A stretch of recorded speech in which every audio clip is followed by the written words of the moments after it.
Stillwater, Oklahoma. Sellout crowd at Boone Pickens Stadium. The weather, temperature at 35 and going down. Winds out of the north-northeast at 16 miles an hour. And for the Baylor Bears, folks, they have not had great success in Stillwater. In fact, they have not won a game in 74 years here. That's right. Their last win in Stillwater, 1939. But this team comes in 9-0 for the first time in Baylor history. And they are just 3 wins away from controlling the Big 12 and heading to a BCS Bowl. Next week at TCU, then they close out with the Texas Longhorns, and that will wrap up the Big 12 season. Remember, there's no conference championship game in the Big 12. That was their last road win against a ranked opponent. And Oklahoma State comes in here ranked number 10 in the latest BCS rankings. And Oklahoma State, this is a tough venue in which to beat the Cowboys. And the Bears know it. The Bears are going to be shorthanded tonight. They're going to be without running back Lake Sistrom, without running back Glasgow Martin. They're going to have to rely on Shock Linwood and Devin Chafin to get the job done. But they do have a host of wide receiver weapons, as you now see Oklahoma State coming out of their locker room and headed for the field. The Cowboys, if they upset Baylor tonight, they will be in first place in the Big 12 with a record of 7-1, and the Bears would slip to 6-1. So here come the Bears.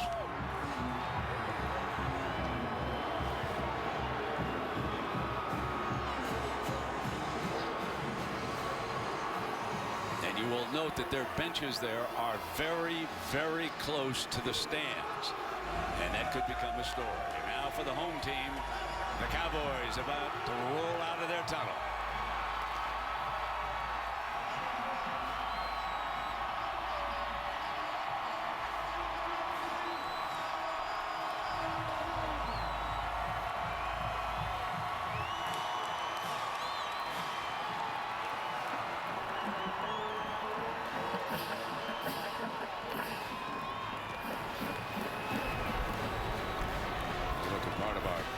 Sellout crowd here. This town has been fired up all week about Baylor coming to town with an unbeaten record.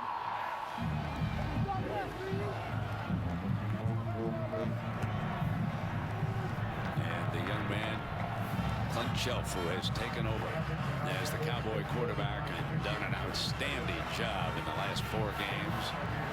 On the other side, Art Briles, the master of the turnaround in Waco. 42-30. Came to Baylor from Houston. There with defensive coordinator Phil Bennett. Recently signed a 10-year extension. And the captains are at midfield for the coin toss.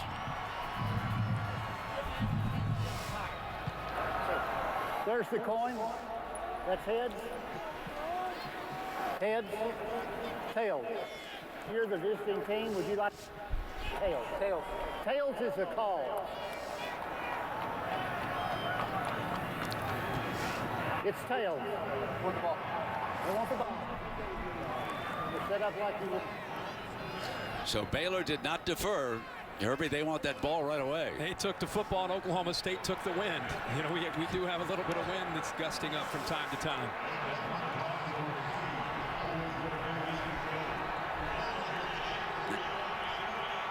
Let's go down now to Heather Cox with Mike Gundy. Heather. Coach, tonight you face the nation's top offense. What do you see as the biggest challenge for your defense to slow them down? Well, we have to stop the run, and we got to get pressure on the quarterback. And I feel like we got a great game plan. Our guys are really excited about playing tonight. And Coach, tonight your top wide receiver, Josh Stewart, returns from an ankle injury earlier than expected. How much do you anticipate you'll be able to use him? I hope that we can use him for 20 or 30 plays. We'll see how it goes as the game progresses. Coach, thanks so much. Best of luck. And guys, it is gusty down here, 14 miles an hour right now, expected to increase throughout the night. That combined with the cold temps could have an impact on this game. Yeah, no question, Heather. Stay warm down there. You can see the part of the crowd. They are bundled up and ready for this.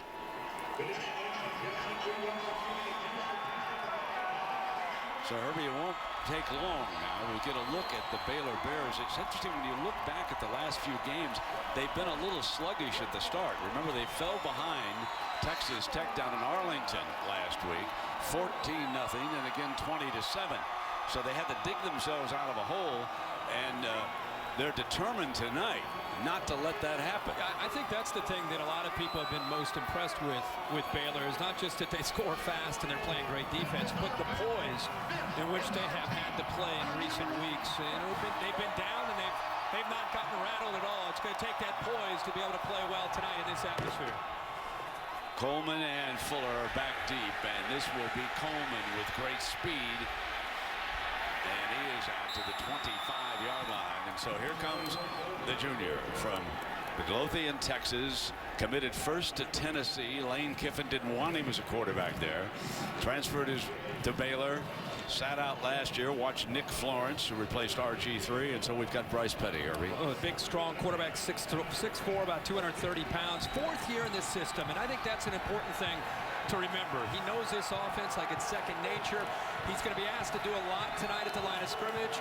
Running, passing, it's all dependent upon how Oklahoma State's defense is playing their stretched formations from sideline to sideline. He can be a dangerous runner from time to time. And Baylor elects to empty the backfield here on the first play of the game. Throwing that little slant underneath to Jay Lee from Allen, Texas. Again, if you've not seen a lot of Baylor, a big part of the reason, here they go with their tempo, a big part of the reason they stretch you out is to create those one-on-one opportunities out in space for their receivers. And they run right straight ahead. And that was Goodley, one of the wide receivers, Antoine Goodley from Midland, Texas. So he runs the ball. Now look how wide he goes outside on this 1st and 10. Here comes tempo. Down the field it goes. And Corey Coleman was the intended target. We all got to have a head on a swivel. You know, what's interesting is Goodley is a receiver, but when you go so fast, instead of waiting for a running back to check in, Goodley's got versatility. They can just put him in the backfield and he can run the football. So here comes Shock Linwood. He'll be the heavy-duty back here tonight. The youngster carries it right up the middle and breaks close to the first down marker in midfield. And Lowe makes the stop, one of the Oklahoma State safeties. Man, they are coming in a hurry. Fake to Linwood, fires for the first down. That's Levi Norwood, his father, one of the coaches on this staff. Levi, tremendous punt return against Texas Tech last week. I'm not so sure that wasn't one of the key plays of that game. I agree. Petty makes a good decision coming off the ball fake and getting it out to Norwood there. That was his decision at the line. Ball fake again, fires again quickly, and they only pick up a couple of yards as they attack the left flat that time. Patman with the stop for Oklahoma State. Great job there by Patman, a transfer from Kansas. He was in Kansas for 4 years, graduated, he transferred. He was playing for the Jayhawks a year ago. They're going to have to make plays in the open field. That was a good play there against his tempo, Baylor. Second down and 8. Bryce Petty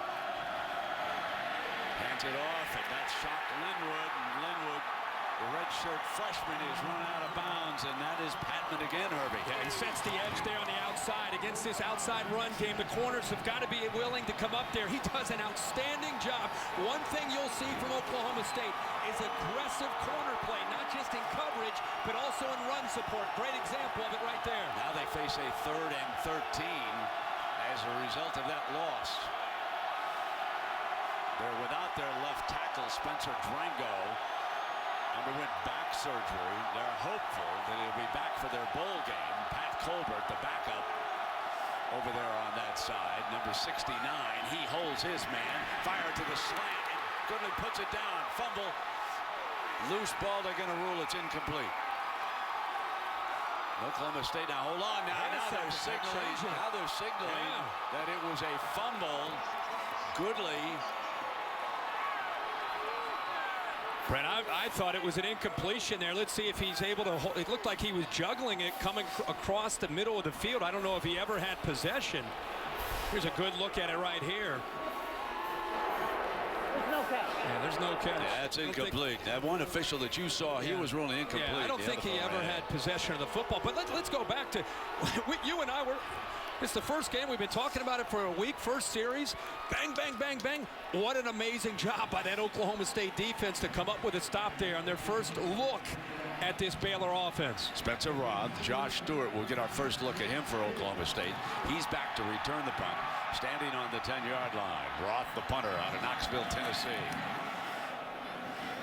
Fair catch is the signal, and the catch is made at about the 13-yard line, and Clint Shelf, the senior from nearby Enid, Oklahoma, will come out. And one of the things, Herbie, that you and I have talked about, he could be a very dangerous runner. He sure can. He came into this year known as more of a passer, and the backup J.W. Walsh more the runner. But this offense has evolved the last 4 games, averaging about 47 points a game, and they've been running the football with Clint Shelf and Desmond Rowland, who you'll see tonight, a physical running back, number 26. But Shelf's leadership will be important tonight. He's also going to have to throw the ball against his Baylor defense. Desmond Rowland is his running back. Alongside Shelf to the right. And one of the things I think you're going to notice from Oklahoma State, they're going to slow it down just a touch here. There's that quick sort of lateral, and Rowland up to the 20-yard line. And Herbie, we've got a moment here. How about the impact players? Catch our breath here. Desmond Rowland, the running back who's emerged here for the Cowboys. Josh Stewart is playing tonight. There was some question about how long he'll be able to go with an ankle, but he is key because of his big playability. Eddie Lackey and Ahmad Dixon are big tonight with the injury to Bryce Hager. They have got to step up against his run game. Second down and 5. And they go to Staley, the fullback, and he's fine player, a blocker as well as a receiver and a running back. Also, you're going to see Sam Hall, 25, right in the middle of this defense. As I mentioned, their leader is Bryce Hager. He is not playing tonight. So Sam Hall, Eddie Lackey, Ahmad Dixon, you're going to see 6, 5, and 25 all around the football. They've got to do a good job of getting through the traffic and getting into the backfield. Yeah, Dixon will probably move up, just as you pointed out, a converted player who was back at safety, and he's a very hard hitter. First down for Oklahoma State.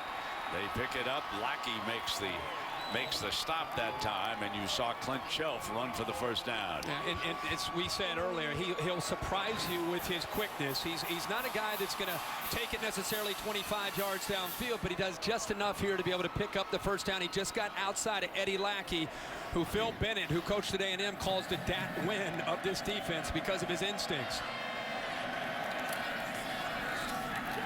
Rowland and Desmond with a good first down run before the safety was able to bring him down, and that certainly makes it much easier on second down. Watch Parker Graham here, number 71, pick up a good block here. You're going to check out the interior, coming right down there. Boy, just a strong block on Blackshear, and takes him out of the way to open up that hole.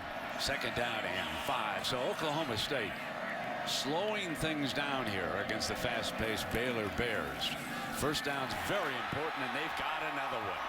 The 6'2", 210 junior, Desmond Rowland, picks up still another first down, and Dixon makes the stop. Yeah, and Baylor does a lot of slanting and angling with their defensive line, and sometimes that works out for you. You can get some penetration. Other times you can get gashed for a big play. In the last couple of plays, they're slanting. Oklahoma State's offensive line picking it up. Not only that, they're getting to the second level and getting to the linebackers. Both fullbacks are on the field, Staley and Seaton for the Cowboys right now. Rowland behind Shelf, and they come back with Staley. Staley is known more of a blocker, kind of a bruiser back there at 5'10", about 245 pounds, but we've already seen him a couple times get his hands on the football. Kind of a change up here compared to usually seeing 26. Rowland and Clint Shelf these last 4 weeks, kind of breaking a few tendencies here in this first series, trying to get the ball to the fullback, Kyle Staley. Second down and 5. This is the kind of drive that Oklahoma State wants. As the clock ticks down toward 9.5, they bang for still another first down with Rowland.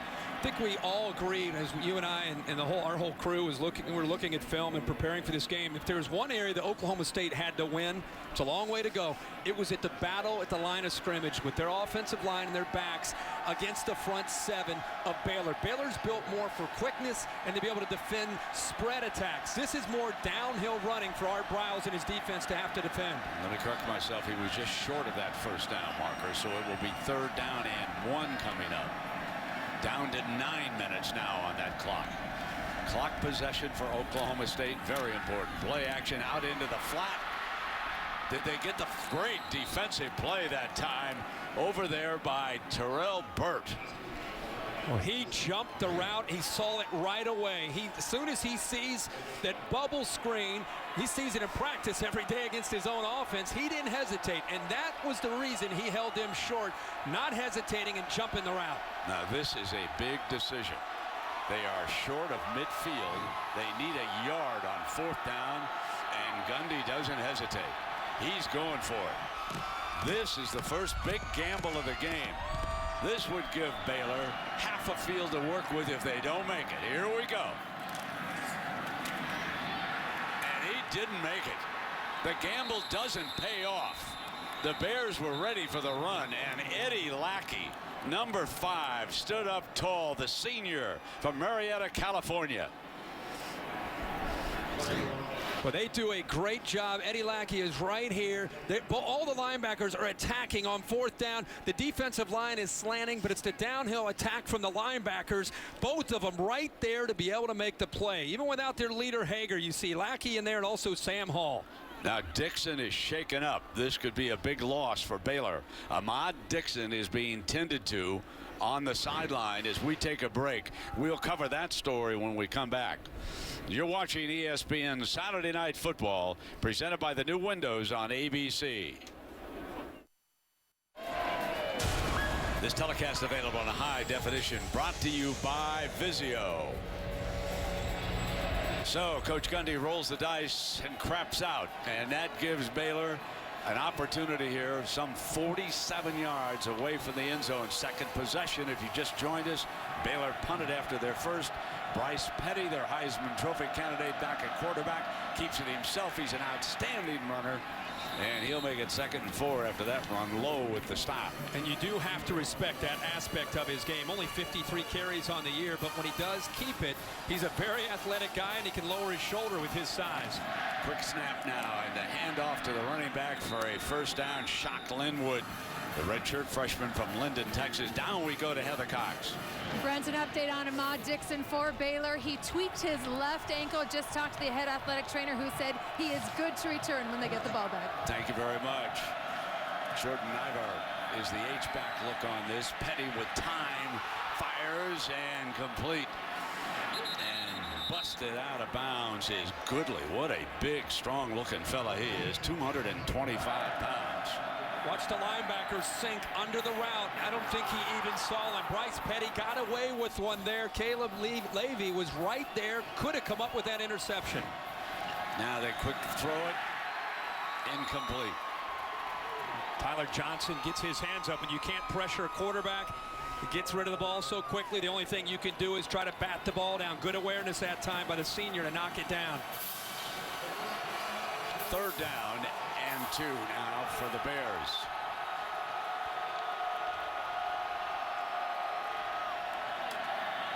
Petty's got the first down and more. 15, 10, 5, stumbling and down at the 1-yard line. First down and goal for the Baylor Bears. Brent, Sean Lewis came down late. Oklahoma State overcommitted to the line of scrimmage. See him coming down late. He recognizes it, picks up a great block by Niver, and goes downfield. Hand off, and Linwood cannot get there. He did not shock the Cowboys that time. And Levy, the first to get on him. Red zone defense is an area that's been a great strength for Oklahoma State all year, and a great strength for this Baylor offense. Good against good. 2nd down and goal now. Now it is 3rd down and goal. Linwood couldn't make it on 2 attempts, and Oklahoma State saying they got the football, and yes, they do. There is a signal, and that was Castleman. Big James Castleman down there in the middle of that defensive line out of Amarillo, Texas, who took it away. And Brent, let's see if Linwood stretches this ball out, trying to fight to get it to the end zone. And doing that, he just knocked it out of his hands. The big fella Castleman sees the ball come out. He's laying on top of bodies, and Castleman, like he's at practice, just knocks the ball out of his hands. Nobody else sees it, and he jumps on top of it. It's that extra effort there by Linwood. Great recognition by Castleman. The athletic defensive lineman bats it down and then recovers it. Just said how Oklahoma State's defense in the red zone, it's been great all year, and they step up again. They certainly were there. It'll be Cowboys ball for the second time.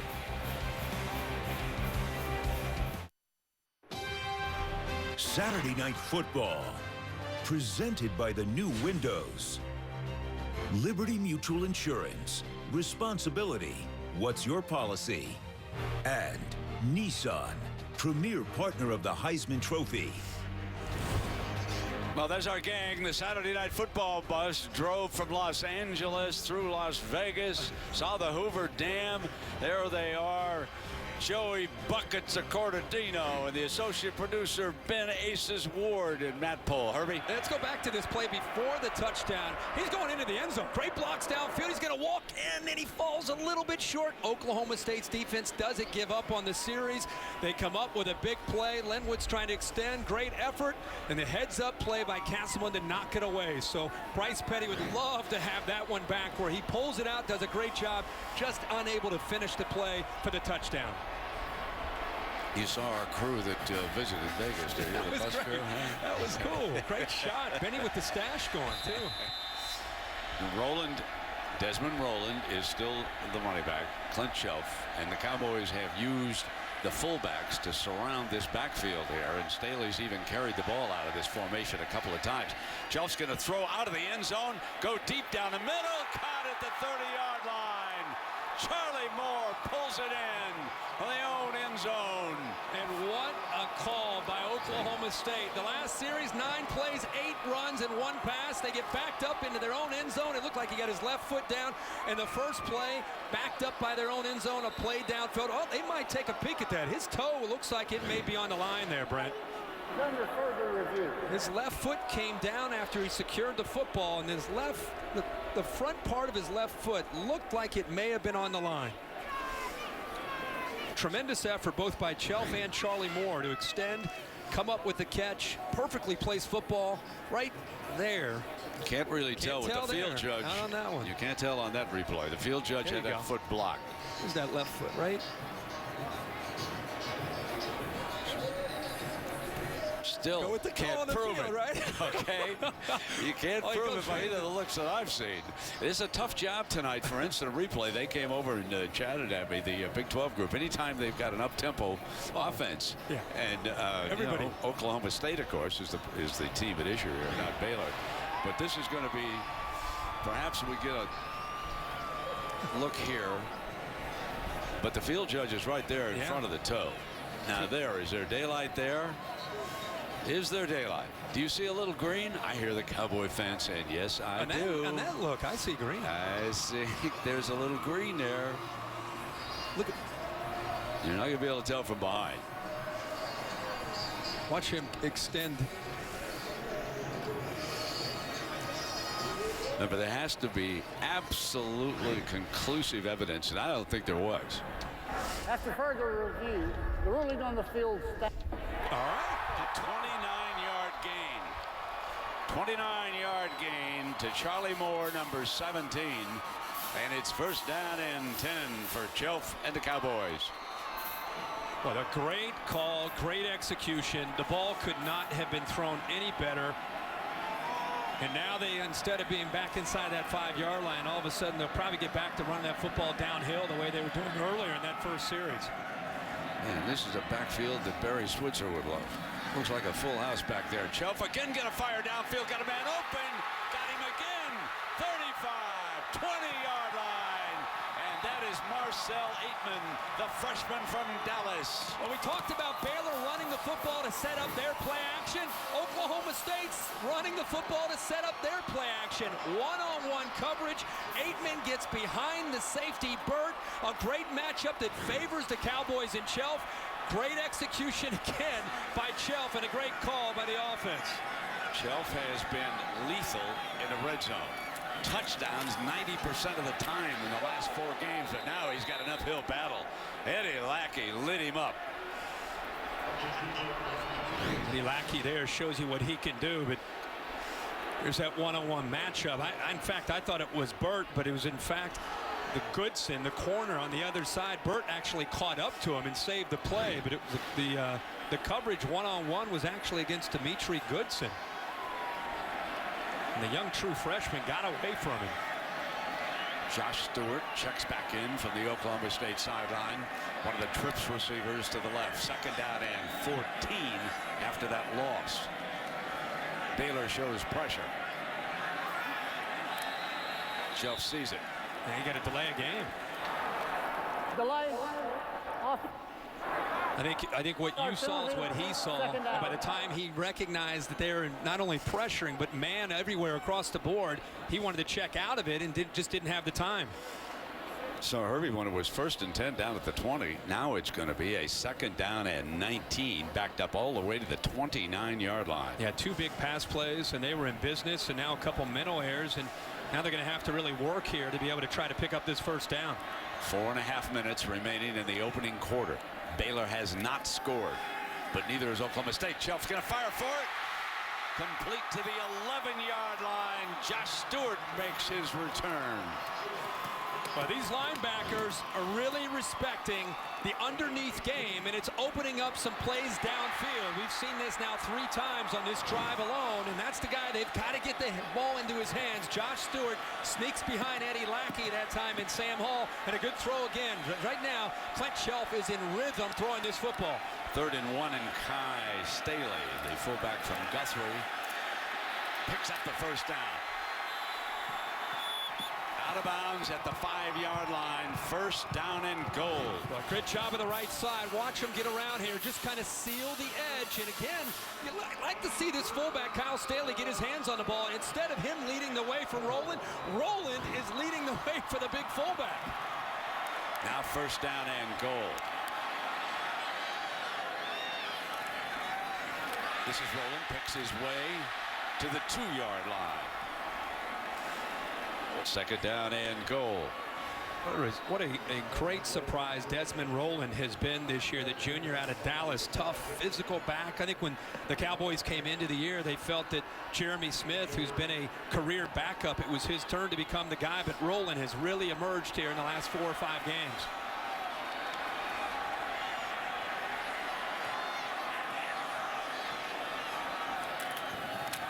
Staley, pay dirt.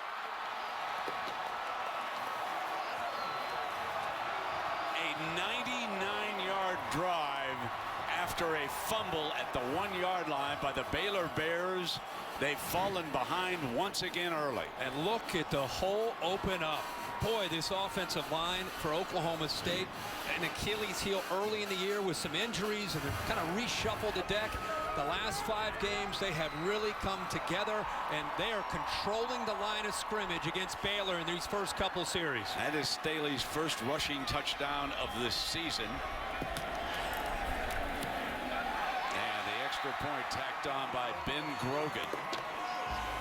The underdog starting to howl in Stillwater.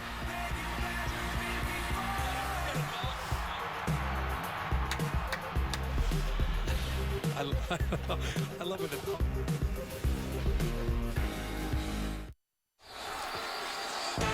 Tomorrow 10, Sunday NFL Countdown. Chris and the gang. Latest news, updates from around the NFL. And then before you set your lineups, catch Fantasy Football Now, 11 a.m. on ESPN2. Experts will provide the latest news, injury reports all tomorrow morning on ESPN. And here, Oklahoma State strikes first against unbeaten Baylor. Kip Smith to kick it away for the Cowboys. Coleman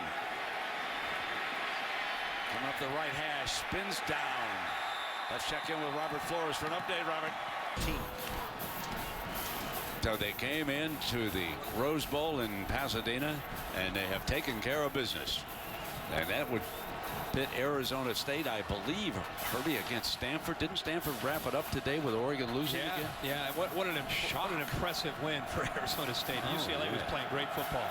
So speaking of shock, Linwood is back on the field here for the Bears. They just gave up a 99-yard touchdown, firing high and incomplete. It'll be 2nd down and 10. Remember, Baylor has been here before. They have trailed in games in 5-3 at Oklahoma, won decisively last week to Texas Tech, down big, 14-0 early. You could see 63-14. Also should mention they were down at one point in the 3rd quarter to Kansas State. Point is, they've been down, they've been able to maintain their poise. This feels like a different deal tonight. We'll see how they're able to step up tonight against the Cowboys here in Stillwater. And again, Cowboys are very tough in this arena. Attacking with Linwood out in the flat, back to the original line of scrimmage.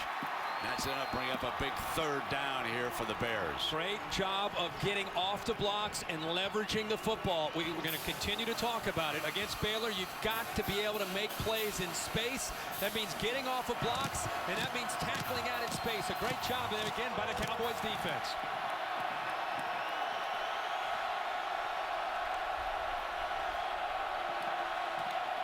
Petty checks that sideline for the adjustment. The play call is in. He's got man coverage, and he's got 2 high safeties he's going to have to deal with here.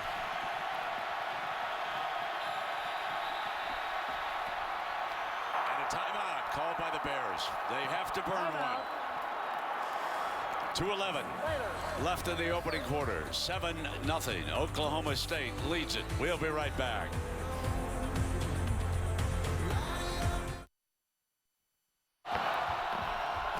Oklahoma State leads Baylor as we continue the Dr. Pepper road to the championships.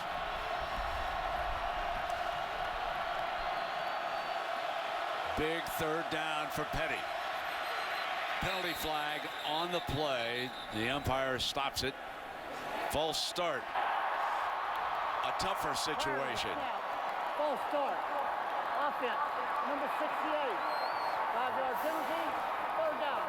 That's Cyril Richardson, their big left guard from Fort Worth, Texas. And remember, they're right in front of the loudest student section, maybe in the Big 12. They're making a lot of noise, and it's always different on the road when it comes to pass protection on 3rd down and long. And that time, the big left guard, Richardson, jumped it a little bit early. 3rd down at 15. Only 7 3-and-outs this season.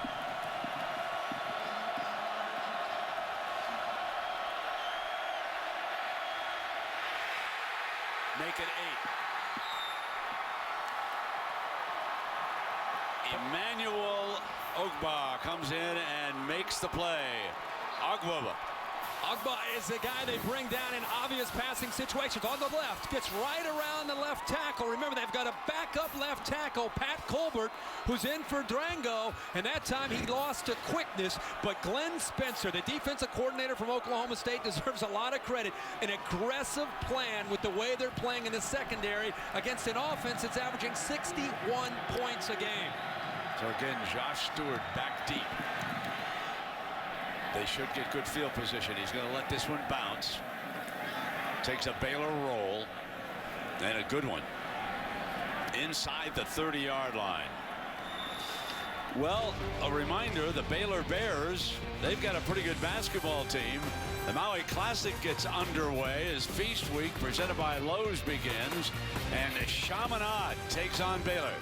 And I know that Ralph Sampson is wincing because he knows every time I see Chaminade playing somebody, I always remember that great Virginia basketball team being upset over there in the Maui Classic. It's so funny. As soon as you say Chaminade, I think everybody thinks that. Okay. That's the only thing I think of. What's their nickname? The Silver Swords? I'm sure. Something like that. Yeah. I mean, I'm sure they've accomplished a lot of great things in their lifetime as a school, but that's what I think of. Here's Rowland now as a running back. Oklahoma State gets it back, 3-and-out. Only the 8th time that the Baylor Bears have gone 3-and-out this year. Trying to get it back here. Rowland was tackled by Palmer, Herbie. And Oklahoma State, the first series, they had 9 plays and they ran the ball 8 times and threw it only once. The last series, boy, they had some big plays in the pass game. Clint Shelf and this offense showing that they can do both run and throw, depending on how they want to try to attack this Baylor defense. 2nd down and 10 for Shelf. They had a 51-yarder to set up their only touchdown. Is he throwing a ball beautiful or what? That was Tracy Moore. He hits, and there's a penalty flag on the play. Tracy's a senior from Tulsa.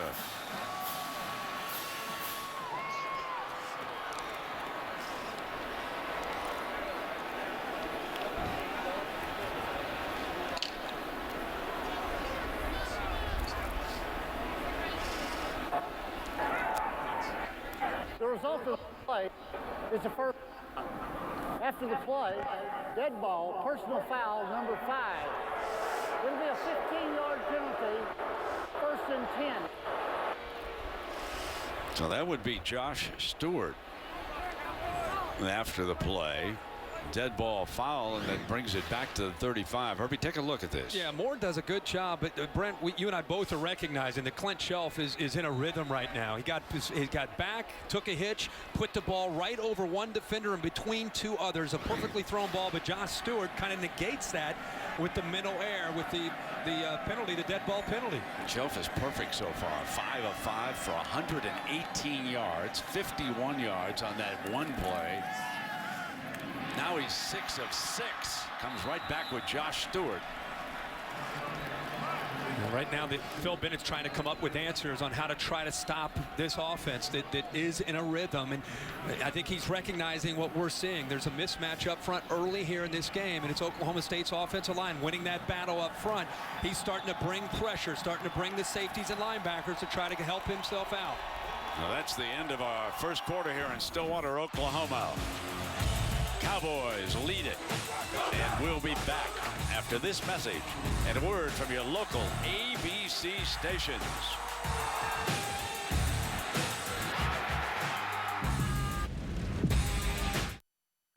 Welcome back to Saturday Night Football on ABC, presented by the new windows.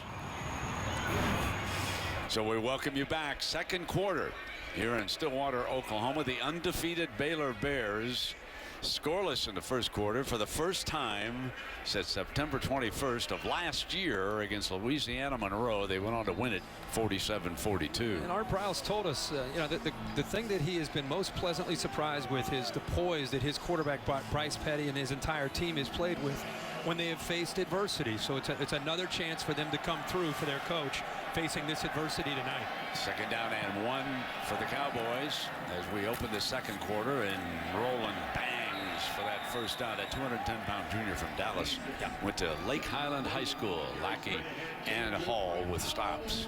There is, you know, for 2 teams that people think about, they want to spread you out and try to throw the football around some. We know Oklahoma State can run, but there's a lot of contact going on tonight, especially when the Cowboys have the football between that line, the backs, and these linebackers. Shelf looking for a receiver in a foot race, bobbles it, picks it up, and down he goes at the 31-yard line, and he was being pursued. Morton was one of those who got on him here pretty good. And watch Lackey finish this up. Shelf's lucky he got that football back, but he secures it. Ball goes down, it bounces right back up to him, and look at, I'll tell you, Eddie Lackey is all over the place. Very, very aggressive, and they ask him to do a lot, and with Hager down tonight, one of their leaders in the middle, he's got to take on that much more of a responsibility in the middle of this defense. And corner K.J. Morton was in pretty good pursuit that time, too. Play action fake, fire middle, Shelf. He is still perfect throwing the ball. Tracy Moore makes still another catch. Shelf is 7 of 7 to start this game and this win. And Brett, you're seeing right now these linebackers, they're really starting to bite on the backs coming out of the backfield. Look how Lackey, who we just talked about, he's eyeing Rowland, and it opens up right behind him. You can see Chelf's already in the middle of throwing the football, and Lackey's kind of hesitating, waiting, and anticipating that he might be checking it down to Rowland. Great job by Chelf reading the eyes and feeling kind of the body language of where these linebackers are. Right now they're up front close to the backs. 177 yards of offense And nothing doing that time. They certainly did not add to the total. Andrew Billings and Eddie Lackey, the active linebacker, in there defensively. And again, it's 178-72 advantage Oklahoma State and Coach Gundy on offense. Boy, Andrew Billings is a true freshman, and he uses some great quickness that time as a true freshman, jumping around a veteran offensive lineman and making that play. Here he goes again. Gundy rolling the dice for the second time tonight. He was stuffed in the first quarter on 4th and 1. Legal substitution here by Oklahoma State. They're going to get caught with 12 men on the field here. And that will cause him to change his mind. Offense. 4th down.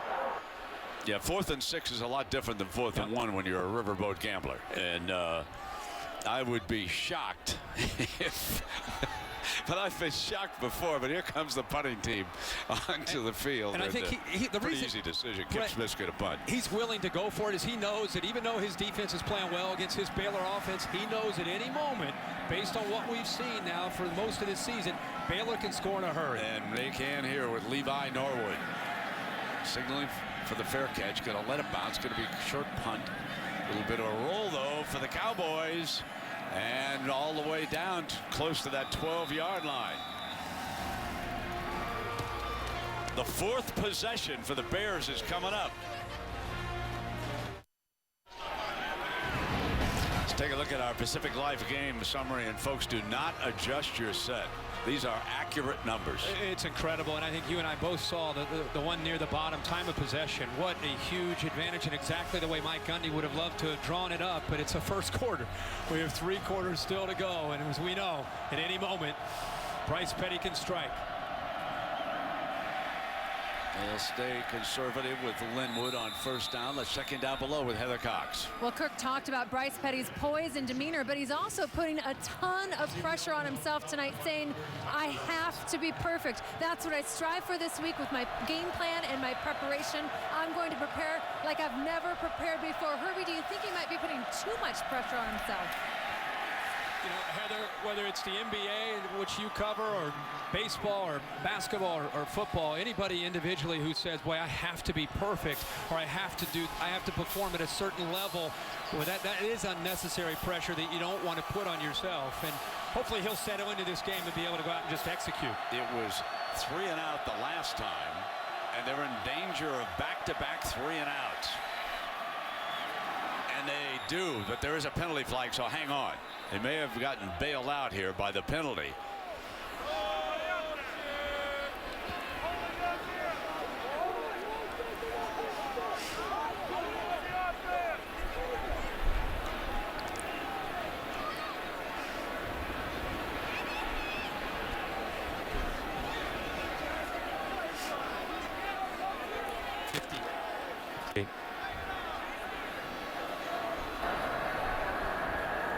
Substitution infraction defense.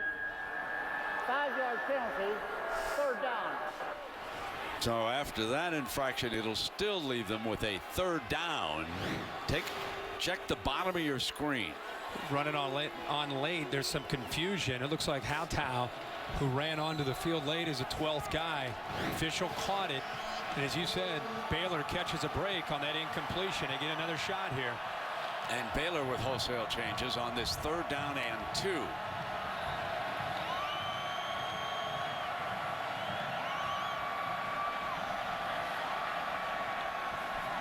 A little bit of confusion in the middle now, and Bryce Petty trying to get it sorted out. Timeout. Baylor. And now Art Briles wants an explanation, and they burn their 2nd time out here.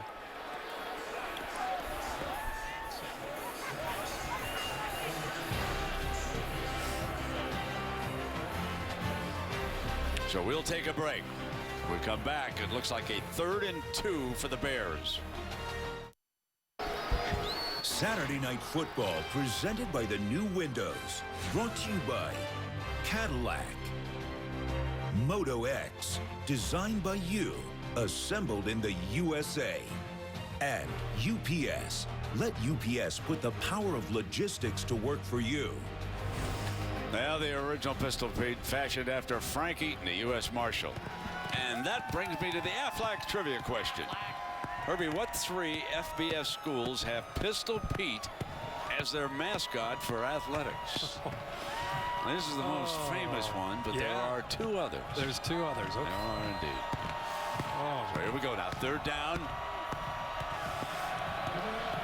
The offensive line and Petty getting set. The Bears have punted. They fumble at the 1-yard line, and they went 3 and out. This is their 4th series of the night. Empty formation. Petty likes quarterback draw from this from time to time. He's a good runner. Brings a jet sweep. Look, and no, shaking and bacon's Goodley. And he's finally thrown out of bounds. Boy, this is an aggressive defense that's really well prepared. Joe Mitchell, an outside linebacker right there, recognizes that when Antoine Goodley comes in motion, there's a pretty good chance he's going to get his hands on the football. He does. You can see he positioned his body, anticipating the speed and quickness, slowed him down enough, and eventually Peterson pushes him out of bounds. Josh Stewart back deep. The Baylor offense has bogged down. Scooped up. And the ball was dead. It was killed. You're watching ESPN Saturday Night Football, presented by the new windows on ABC. Okay, Pistol Pete, Aflac, what do you got for us? 3 schools, Herbie. Oklahoma State and that's wrong. Got that first one. How about Cowboys, really? How about New Mexico State? It's a good one. Yeah, it is a good one. Now, keeping the ball on this 1st down is the wideout Josh Stewart. And to go back on that punt to make things clear, once he waves his arms, even though they're not above his head, he kills it. Once he feels the ball, there is no way he can return it right there. Once he feels it, dead ball. So great call downstairs. Yeah, it was the officials. Absolutely. The crowd reacted. They thought maybe he could take off, and even Stewart thought he could take off. But Stewart took off pretty well on that last play. Now here's Chelf, a little quarterback draw, and could not get back to the line of scrimmage. So it's going to be 2nd down and long coming up for the Cowboys, who lead this game. Herbie, I think the biggest surprise, to me anyway, is the way this Oklahoma State defense has really shut down the Baylor offense. Yeah, it's almost like we have to talk about Oklahoma State's defense, why they have the ball, because we just don't have time when they're on defense. Glenn Spencer's done a good job of being aggressive, taking away the run, and then getting Petty into some obvious passing situations. And now the Oklahoma State offense will, as you pointed out, Herbie, try to control that clock again, get some 1st downs. The quarterback is a perfect 8 of 8 throwing the ball, and relying here on Roland, who makes it a very manageable 3rd down coming up. Well, the versatility of this offense has been incredible to watch this year and watch them grow. Watch 9 lead his way in there. You're talking about a powerful offensive line, 245-pound fullback leading the way, and a physical tailback in Desmond Roland, who finds that crease, lowers his shoulders, squares up, and picks up yards. So they use an extra offensive lineman. They show power on this 3rd down and 3. Travis Cross, backup center, checked in. Roland will try to get behind that line. He's thrown for a loss. The play developed slowly, and that allowed Blackshear to throw him for a loss, and it is 4th down coming up again for the Cowboys. Watch Terrence Lloyd up at the top. He's actually the reason that this play is stopped. The defensive end sets the edge, and that allows the rest of the defense, led by Blackshear, to make that play. But the senior, who they call Pops up front, makes the play. So here comes Norwood again to see what he can do. Remember, he had a fair catch this last punt. He's a very, very dangerous punt return man, standing back on the Bears' 10-yard line. And in this wind, you just don't want to take any chances. Rolls back on into the end zone. It'll come out of the 20-yard line. So Oklahoma State, after scoring, they've been forced to punt on their last 2 possessions.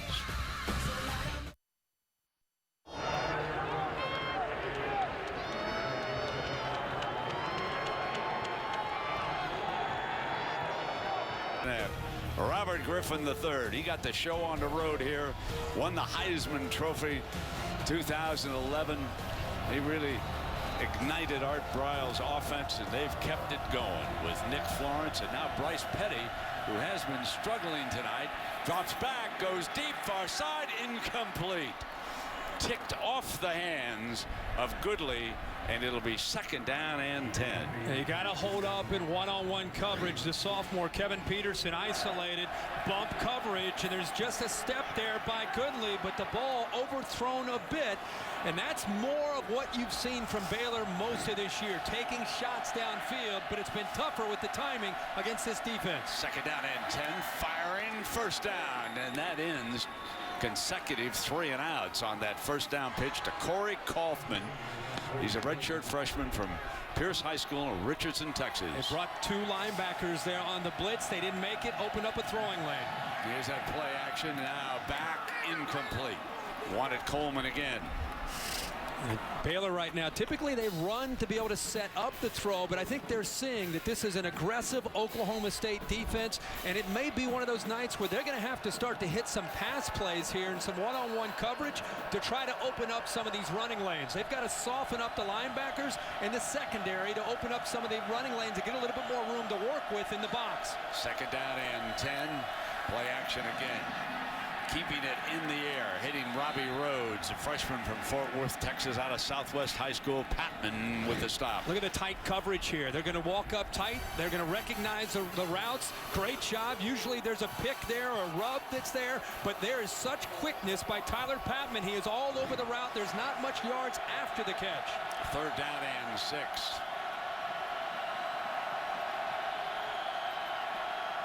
That man coverage across the board.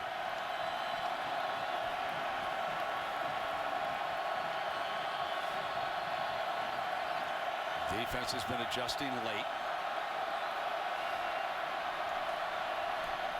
Needs 6 for the 1st down.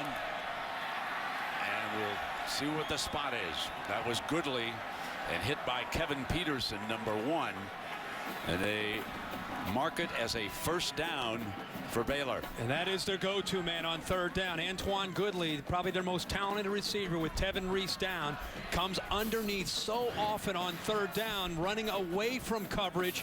The ball is high, but great job of securing it. There's that tight coverage. They are making Baylor earn every single yard tonight. Yeah, let's point out again, because Herbie mentioned an injury. Baylor is shorthanded. Tevin Reese, with that dislocated wrist, probably will not be back this season.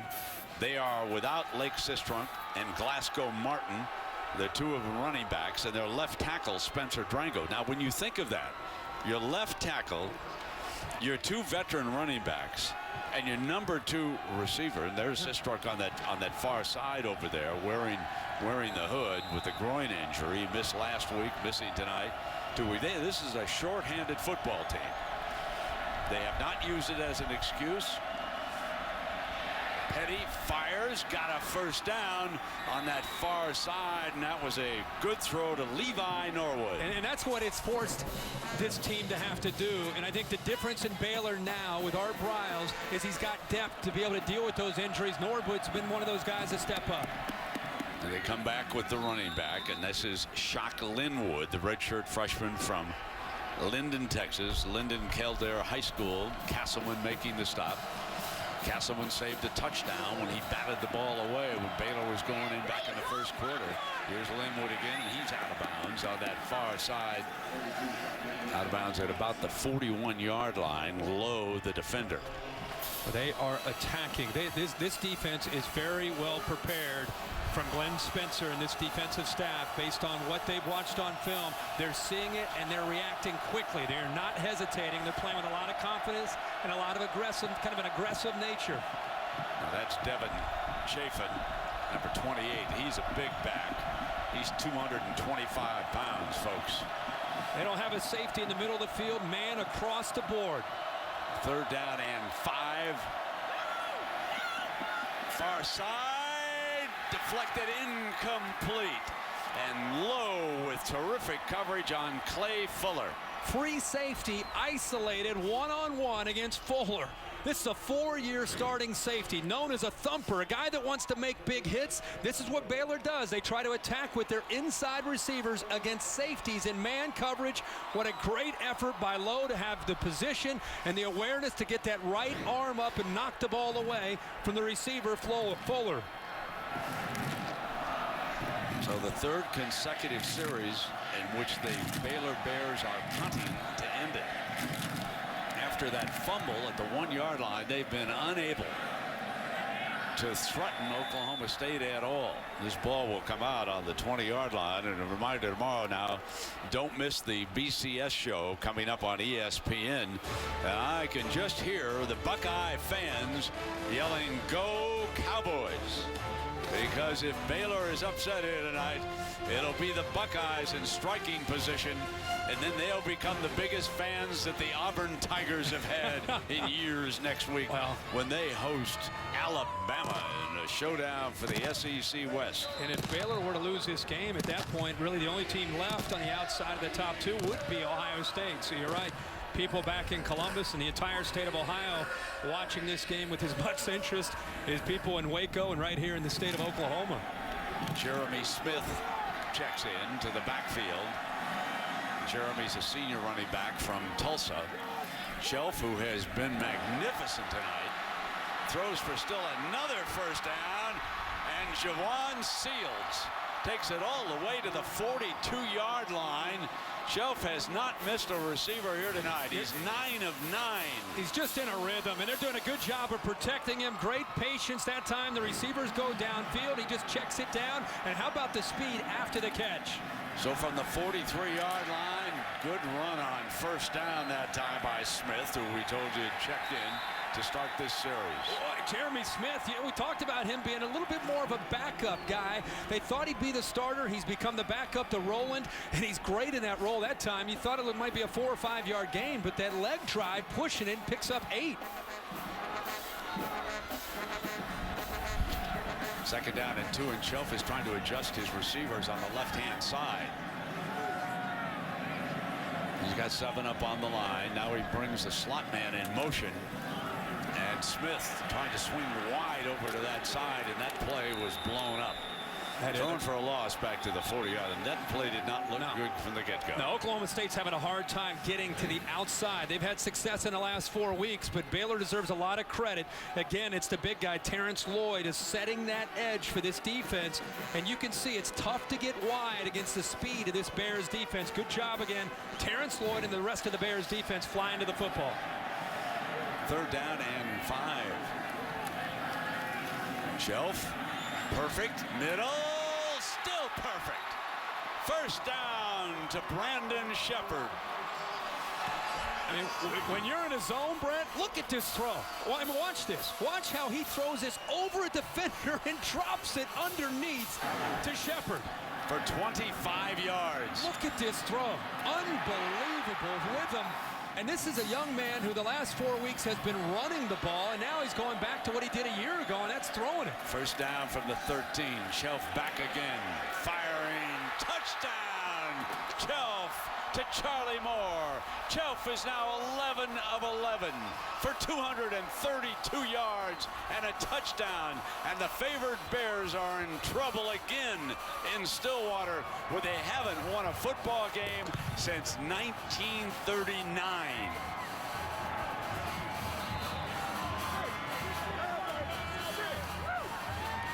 That's for you, Bubba. That's for you. Ben Grogan on for the extra point.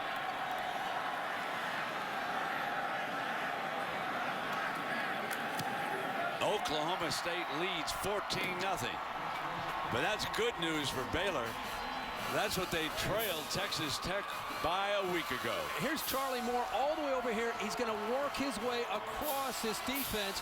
Here's Tracy Moore, man-to-man. He's going to clear it, and there's a big opening on the other side. Watch how hard he works. The linebackers blitz. There's a big vacancy right in the middle. Does a good job of throwing the ball where he can use his body to shield off Terrell Burt.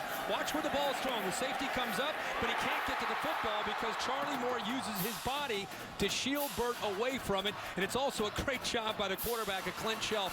I won't want to jinx him, but 11 of 11 for 232 yards. This is an offense that in the last 4 weeks, they have been running the football.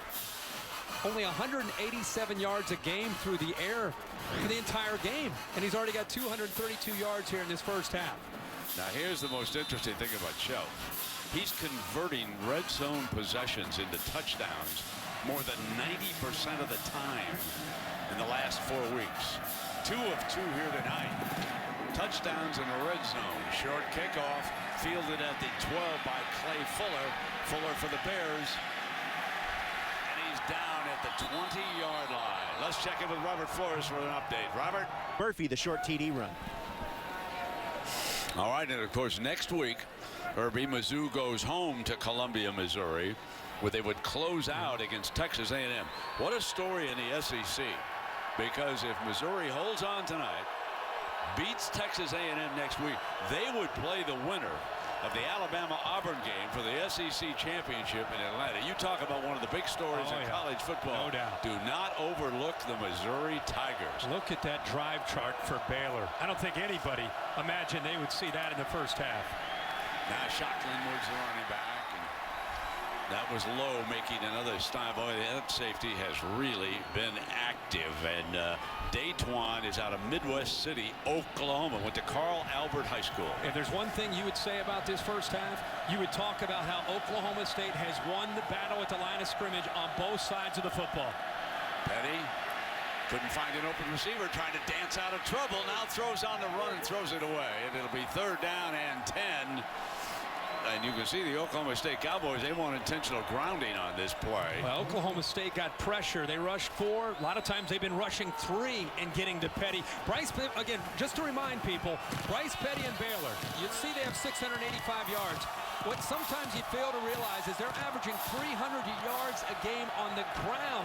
They run the football to set up the pass. So far in this first half, only 52 yards on the ground. That's why they're struggling to throw. And here's a 3rd and 10. This is 3 3-and-outs. This is an earth-shattering development as far as the Baylor offense is concerned. That was Jimmy Bean from Denton, Texas, making this play for the Cowboys. There's Glenn Spencer, the defensive coordinator. That time he brought pressure. He showed it, and then he brought it over here to the right side of the offense. They were anticipating pressure from the left. At the last second, they brought the pressure from the right. They fooled the pass protection, and they covered the receivers off to the left. Petty had nowhere to go with the football. Roth punting out of his own end zone. Stewart back deep. Oklahoma State gonna wind far, almost blocked. Stewart lets this one bounce, gets out of the way. Ball rolled down to the 31-yard line. This defense that we've seen tonight, it's been remarkable to watch. At times they have rushed 3 and dropped 8, and there's nowhere for Petty to go with the football. This is a 3rd down and long, and they got pressure. They actually got to him by rushing 3. They've also mixed up their looks. They've gotten tight with their coverage. Baylor hasn't seen a lot of this year. They've bumped them, jammed them, made them work to get to their spots, and they've held up in one-on-one coverage. And right now, Bryce Petty, very confused with what's happening with the looks that he's seeing. We've seen them adjust all year, and we'll see if they can do it again in the second half in this game. I thought that one of the Baylor players really had made contact with the ball, and that is indeed the case. This football is being brought back to the 39-yard line, okay? So it is a 1st down and 10 here for Shelf, who is 11 of 11. And not much doing on that play. That's going to make it 2nd down and long. And of course, coming up, stay tuned for the Capital One halftime report, scores and highlights from a busy day of college football. The big story would be Oregon in control of the Pac-12 North, losing at the hands of Arizona, and it wasn't close. 2nd down and 14 here, where we have another big story developing. The unbeaten Baylor Bears trail Oklahoma State 14-0 right now. Smith is still the running back. 2 minutes to go. Oklahoma State would love a couple of timeouts here, not to give Baylor the ball back. They'll bring the end around sweep. The big receiver, and he is met by a host of Bears. Dixon was the first to get in on that play. Dixon, a very good tackler. Now, Baylor was held scoreless in the first half in 2011 right here, and they lost that game 59-24. They've had a very tough time here. We've repeated over and over. It's been 74 years since they've won a football game in Stillwater. Chelf is now 12 of 12 here in the first half. 3rd down and 8. Trying to bring the clock down as much as they can. Throwing again, and there's his first miss of the night. And that's a story, and it's 4th and 8, and the Bears will get the ball back. And I think part of that possession was as much about trying to just work clock and be content with what they've done in this first half. If they would have been able to pick up a first down, maybe their mindset changes. Illegal formation. 5 people in the backfield. Penalties declined. 4th down. But they were really just content with working the clock, and now all of a sudden they're going to see if they can hold Bryce Petty one more time here and try to go into halftime up by 14. Norwood is back deep. Kip Smith is the punter for the Cowboys. Fair catch at the 16-yard line with 1:16 remaining. The Bears with 1 timeout, and of course the coach's trophy presented by Dr. Pepper will be awarded to the winner of the Vizio BCS National Championship on January 6th in Pasadena. Alabama and Florida State sitting 1-2 right now. The Buckeyes still unbeaten. Baylor's unbeaten, but in trouble here tonight against Oklahoma State. But you could see Bryce Petty go into that huddle knowing that this offense is capable when they're really executing. They can score in 1:16, and he kind of went in there trying to get guys excited, trying to get them fired up. We've talked about the leadership he's provided for this team this year. He needs to be able to deliver for his team, and his offensive line needs to be able to help him out here. Remember, this is a team that came in averaging 61 points a game and 684 yards. Petty has thrown for only 59 yards, trying to get more on first down. Goes deep, got a man wide open. 40, 35, 30-yard line to Clay Fuller, and Clay Fuller, what a big story is. Minor league baseball player for 6 years gets open. Yeah, and the defender Gary actually slipped, but I think he slipped because he was fooled and bit on the underneath route. Quick handoff. They come right back with the running back, and they barge into that red zone, and that was a big first down play. The run with Linwood inside of a minute now, moving fast. That's why it was so important for Oklahoma State to kill the clock on that last possession, and they couldn't. Baylor Bears have got plenty of time. Timeout Oklahoma State, so trying to regroup. Oklahoma State burns their first one now, tries to slow things down, but here they come. And we talked about how quickly 1:16 backed up. You haven't done things well. You might think for most offenses they're just going to go in at halftime and try to regroup. Not with Art Briles. They have enough confidence in their system and in their quarterback to be able to put points up on the board. Well, you know, there have been some big upsets in this conference the last few years. This was 2011. Iowa State prevented Oklahoma State from playing for the national championship. Then a year ago, Kansas State was #1, and Baylor picked them up. Lake Sistrun's 80-yard TD run was a key play for the Bears in that 52-24 shocker. And now here trailing by 2 touchdowns, plenty of time left. Petty for the first half, Herbie, is 10 of 18 for 112 yards, and this one of the best looking drives they've had. And he picked up a large chunk of that 112 on that last pass that he threw downfield to Clay Fuller. And they're thinking about trying to get a touchdown here. Remember, they took the ball when they won the toss, so Oklahoma State will get the ball to start the second half. Baylor's thinking about they need a touchdown here to end the half. Now, it was a 53-yard pass play. Put Petty up over 100 for the half. And so here we go now. First down. Petty toward the end zone, incomplete. And it'll be 2nd down and 10 with 40 seconds. Norwood the target. Boy, they find the matchups. That was Lindell Johnson in coverage. He doesn't even see the football until it's past him. Look how that's inches away from being a touchdown. But it's picking on a safety. They go after the inside receivers, matched up one-on-one against safeties, and that's the matchup that they like. And that time it was perfect. It was just the ball was thrown just beyond the fingertips there of the receiver Norwood. 2nd down and 10. Play fake. Petty with time. Can't find a receiver. Has to throw it away. 3rd down coming up now. Clint Spencer turning that defense loose, getting physical with these wide receivers. Brent, we've looked at a lot of film this week. You've not seen defenses. Look at this. Look how physical they are. Look how they're making them work. You turn on the film, these wide receivers have been running by most of the defensive backs that they've faced this year. Not the case tonight. Petty back in the gun on 3rd down and 10. Must reach the 10-yard line for a 1st down. Throws in underneath. Did not get the 1st down. 4th down and 2 coming up on that strike over the middle to Goodley. Art Briles right with the official, looking at the clock, trying to make his mind up, and he will use that last time out.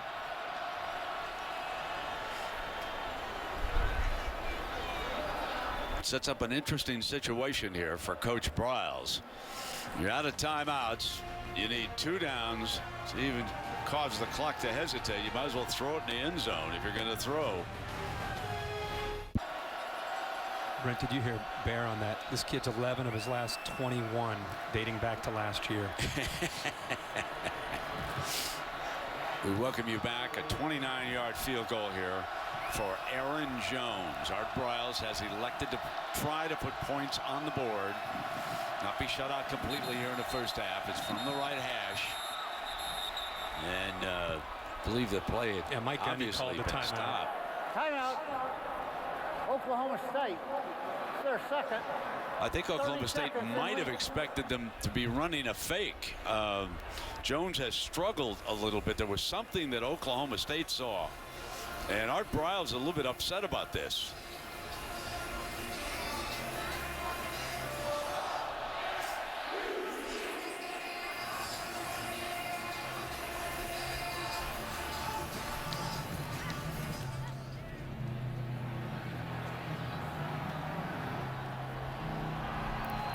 .16 seconds showing on the clock with a 4th down and 2.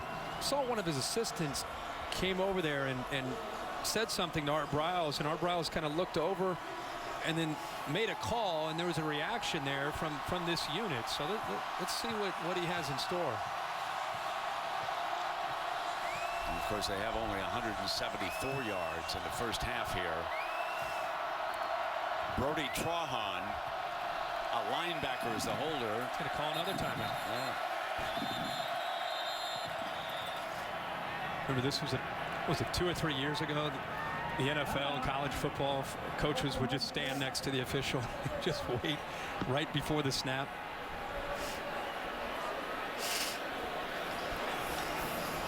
So, Coach Gundy using his timeouts as we take a look at this week's Discover Card BCS standings. And of course, Oregon beaten 42-16, and Baylor trailing by a couple of touchdowns, and Alabama, Florida State, and Ohio State rolling right along. Yeah, I think Urban Meyer is very happy with the way Luke Fickell's defense has been playing in recent weeks, and I think they're probably playing their best football that they've played all year at the right time as they get into the month of November. Well, it cannot be stopped this time. Out of timeouts. Zach Northern is the long snapper. From the right hash, looks good. Got it. Baylor on the board in the 1st half here in Stillwater. But for the most part, this a very, very low-scoring 1st half. If you look at this first half and you think about an offense that's been averaging 61 points a game, this is a touchdown early in the game. He just stumbles. And then 2 or 3 plays later, Linwood reaches and Castleman knocks the ball out of his hands for a goal line stand. A couple pass plays later, they go 99 yards for a touchdown. And Clint Chelf's been in a rhythm. Here's a great throw here in the latter part of the first half to Charlie Moore for a touchdown. Chelf in the first half, 12 of 13 for 238 yards. And an offense, it's really been more of a running offense the last 4 weeks. Tonight they've come out and they've really established the ability to throw the football. And Chelf at 12 of 13, as you pointed out, Herbie, he's hit everybody. And they've done a good job of mixing up the play calling. They still are running the ball, but when they've passed only 13 times, when they have passed, they've hit some big ones. So Brandon Shepard will go back deep here for the Cowboys. They'll run out the time in the first half and take that lead on into the locker room. It'll be kicked along the ground. And the short man will go down at the 35-yard line. Baylor won the toss on the road in this environment, and they wanted the football. So Oklahoma State obviously will start the second half with the ball.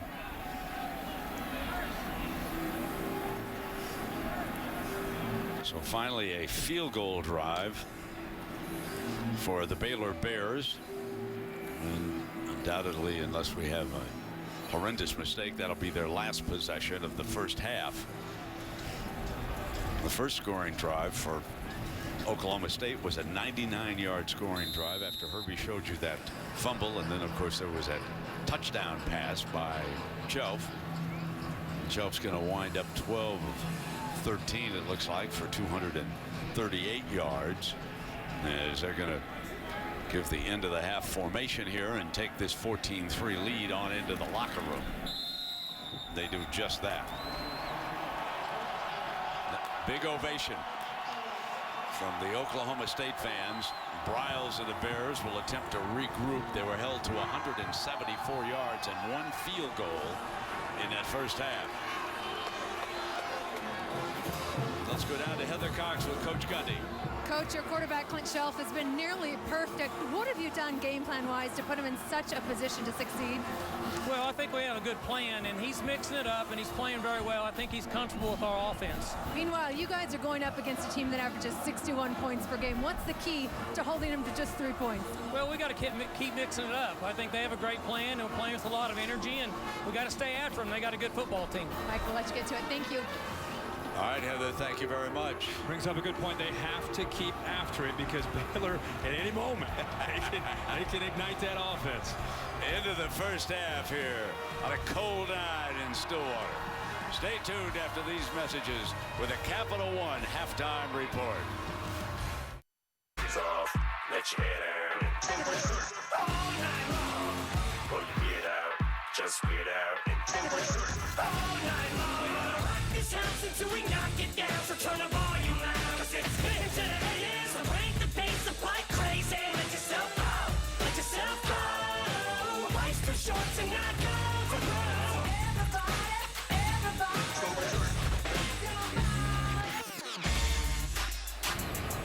We are back in Stillwater, Oklahoma. Oklahoma State upsetting 4th-ranked Baylor 14-3, and Herbie, you can't say enough about the defensive performance of the Cowboys so far. It's been an amazing thing to watch Glenn Spencer's group and how aggressive they've been able to just get after Bryce Petty. They've given him a multiple looks, a lot of different ways of trying to get after him. Here's a 3rd down. They just rush 3. They drop 8. There's nobody open downfield, and they still get home and get the pressure on Petty. Here's a great example late. They show pressure to the left initially, then they drop left, bring the pressure from the right, nobody open again, but they're mixing up their looks, and most importantly, they've been aggressive with their attitude and their mindset on that side of the ball. They're not playing as if they're afraid of Petty in this offense. It's averaging 61 points a game. They are setting the tone. And you have very strong feelings about Oklahoma State in the second half. And I think that attitude will have to maintain itself if they're going to pull off this upset. They've had an aggressive attitude on offense and defense. Now with the lead, if they play not to lose, they'll end up losing the game. They've got to stay aggressive. Here comes Seals from the 1-yard line on the second half kickoff. Out to the 23. 8-yard line. And Herbie, here is Clint Shelf. And the other story has been Clint Shelf. He has been in rhythm. This is a throw that was remarkable, the way he dropped that in underneath the safety. This is early when he got a ball thrown down to Charlie Moore. He's just been one of the, in this first half, he's had time to throw. He's put the ball exactly where he needs to put it. His line's done what they need to do to give him help, but he's been back there, 1 or 2 hitches in rhythm, putting the ball right on the money time after time. He's 12 of 13 in this first half. And let's see how Mike Gundy and this offense elect to come out and attack the Bears defense to try to set the tone here early. Desmond Rowland, number 26, will be his running back. He's alongside. They bring the end around, and Shepard with a fine 13-yard gain on first down. Dixon making the snap. Let's check in down below with Heather Cox. Well, Art Briles talked quite a bit about first down efficiency. He said we can't get into 3rd and long situations. He also talked a lot about Bryce Petty and the pressure that he saw from that Oklahoma State defense. Coach Briles said he didn't handle it well until the last drive of the first half. And last, guys, they've got to do a better job running in this half to open up the passing game. Well, here is Shelf, and they've been unable to stop him. Scrambles for a yard or so here on their first possession of the second half. Our Pacific Life game summary. When you compare these two quarterbacks, you would ask yourself, so exactly who is that that was the Heisman Trophy candidate here? I mean, Shelf went 12 of 13 for 238 yards and that nice touchdown you showed, Herbie. And look at the yards, the longer throws for Shelf. He's had a lot of success. Again, he's only thrown the ball 13 times, but he's hit some big plays downfield. Now here comes Staley. He's had a fine game, scored one of the 2 Oklahoma State touchdowns in this game, but here comes a 3rd down for the Baylor defense, and let's see what they can come up with here against Shelf and this Oklahoma State offense now operating without a huddle. Kyle Staley pretty nimble for a big fullback there. Shelf surveys the field, stacked 3 receivers over to the left. Offensive line lobs to one-on-one, and again, free touchdown, Tracy Moore, number 87 from Tulsa, Oklahoma, on their first possession of the second half. Dimitri Goodson again isolated and beaten in one-on-one coverage. It happened twice in the first half. It happens here again. He's a physical defensive back, a physical corner, but Tracy Moore a little bit bigger. He gets off and away from him at the line of scrimmage, and there's that rhythm by Clint Shelf again, finding his receiver, man coverage, and they beat it the way you need to when it's one-on-one. Shelf has thrown for almost 300 yards in this game. Grogan on for the extra point. 21-3. All Cowboys. They take the opening kickoff and march 76 yards for their 3rd touchdown of the evening.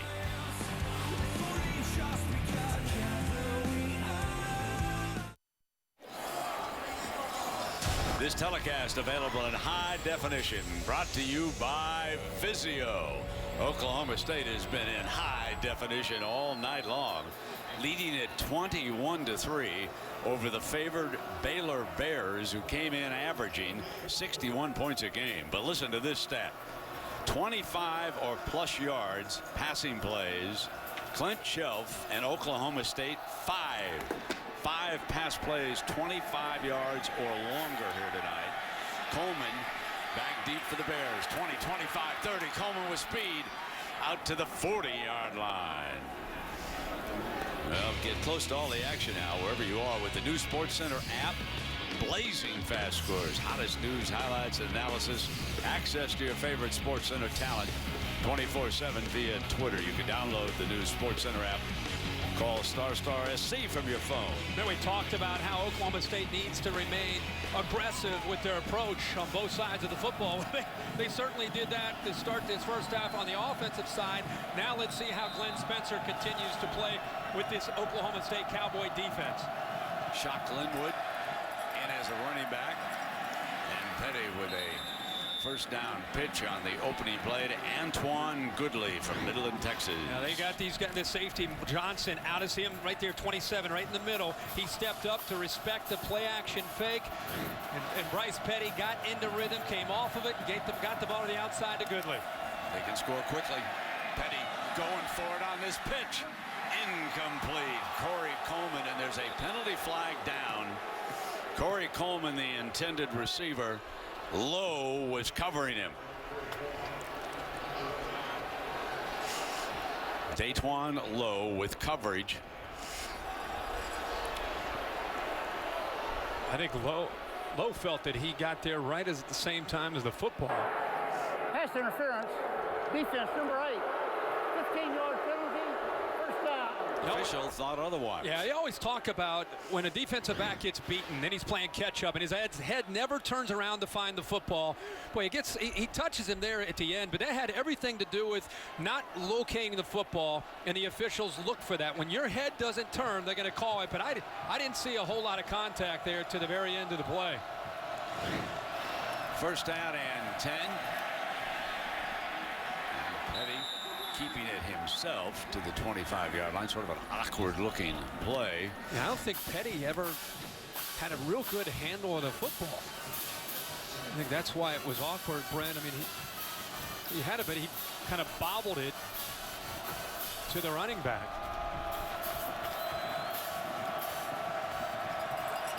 Now on second down and 9.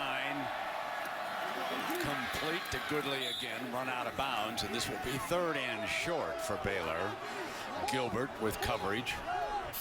Young man's name we've not called a whole lot tonight. Justin Gilbert, the senior who elected to come back for his senior year. Todd McShay and Mel Kiper feel that he is the top-rated corner in the country. Great defensive play again. Caleb Levy.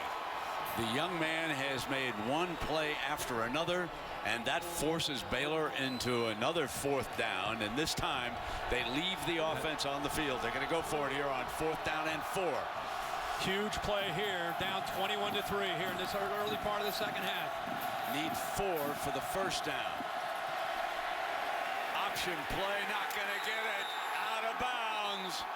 And there is that man over there. Simmons hit him first that time. The other linebacker.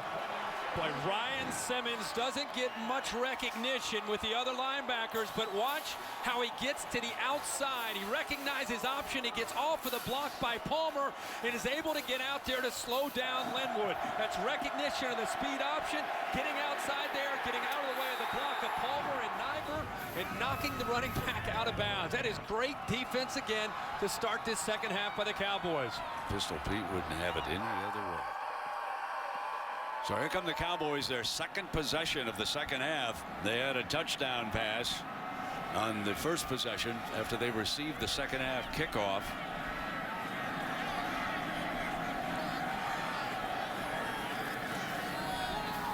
Flea flicker rolling back to Chelf. Incomplete. Did not fool the Baylor Bears. Goodson stayed right with the receiver. And you're right, Brent. Not only Goodson, watch the back end of the defense. They didn't follow Moore. They did follow Moore underneath, but they also followed the receiver going down the field to prevent the big play.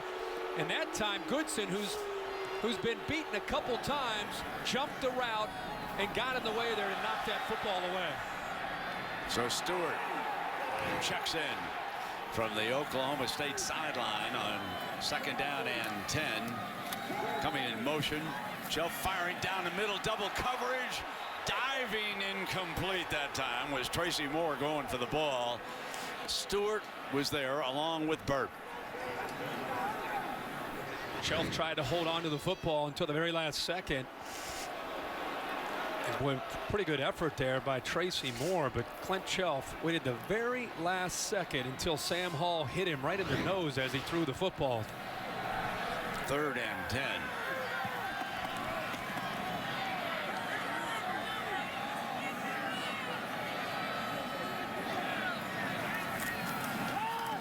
Shelf down the far sideline, complete for a first down. Charlie Moore.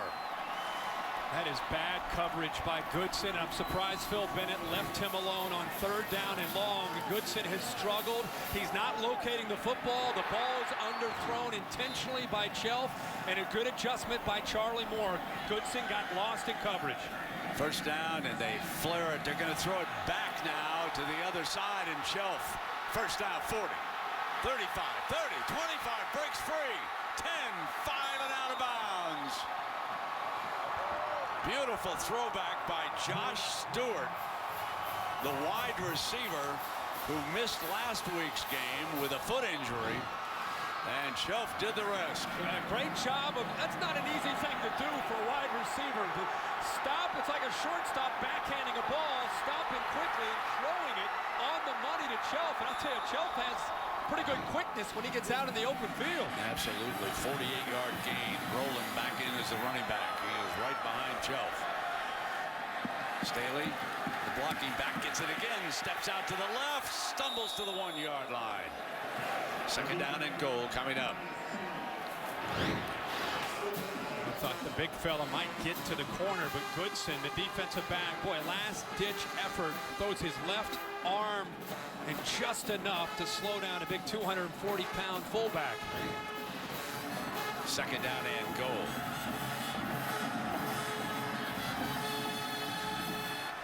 Chelf, the trigger man.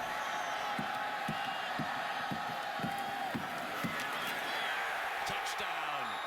There he is, his second touchdown of the night. Kai Staley from Guthrie High School in Guthrie, Oklahoma.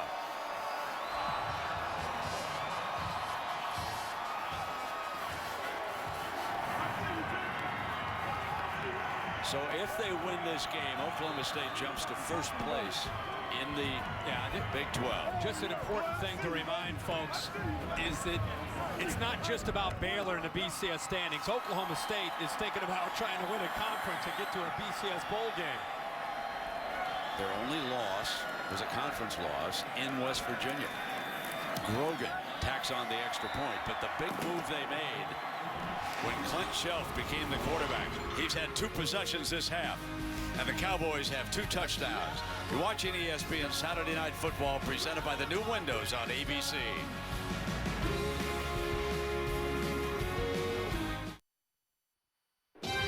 Saturday Night Football, presented by the new windows. Brought to you by AT&T. Rethink possible.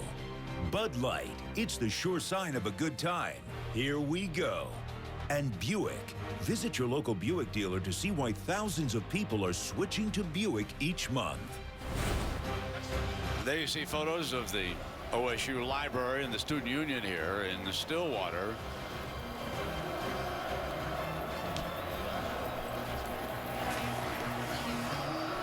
Very happy group of cheerleaders at Boone Pickens Stadium. And of course, this crowd's been enjoying every minute of this 28-3 lead here in the 3rd quarter. A home team underdog in a stadium where they normally dominate. From the 6-yard line is Norwood. 25, 30. Out to the 35-yard line, and of course, a reminder that at 10 a.m. Chris and the gang, they'll get your Sunday started. Man, what a game. Cam Newton played last Monday night. They'll have the latest on him. And before you set your lineups, fantasy football now, Sunday at 11 a.m., and that's on ESPN2. Well, here, Herbie, we've got a 1st and 10 coming up for a team that I would describe as the shell-shocked Baylor Bears right now. No doubt about it. I mean, 61 points a game. You're used to scoring it well. Their average scoring drive's a minute 29 coming into this game for the year. They've had only 1 field goal drive, that at the end of the first half. Now they've got the ball to midfield with Antoine Goodley, who has been the go-to target here tonight. As far as Petty is concerned, he has 6 receptions for 63 yards. He's off on the right side of this formation. Petty with a play action goes deep down that side, overthrew Goodley. Second down and 10. Now, take a look at the comparison that Herbie just mentioned. I mean, it is a remarkable performance by the Oklahoma State defense. 8.5 yards a play. Tonight, only 5. Also, 685 yards. You have 215. But again, they're not running the football, and they've been able to run the ball all year.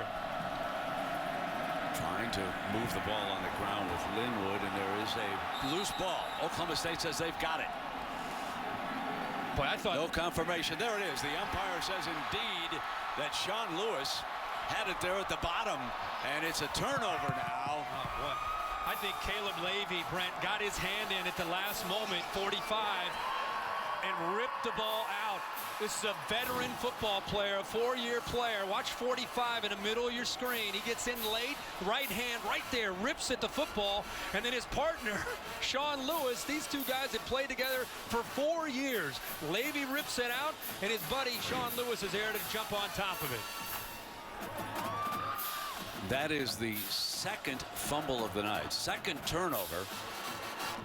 Both came on fumbles, one at the 1-yard line, and Petty is there with Coach Briles on the sideline trying to figure things out. They've had the ball twice in the second half. They turned it over in downs, failing on a 4th down. Now they turn it over on a fumble. The previous play is under further review. So instant replay will take a look at that fumble. Yeah, and at all the angles that we saw up to this point, you just can't see if his knee touches before Levy gets the ball out of him. There's a lot of bodies in there. There's the football. Yeah, there's the football. You can back that up before his knee. Yeah, the football's out. And Lewis jumped right on top of it. Ball's on the ground there, then the knee touches. That's probably as good a look as you're going to get.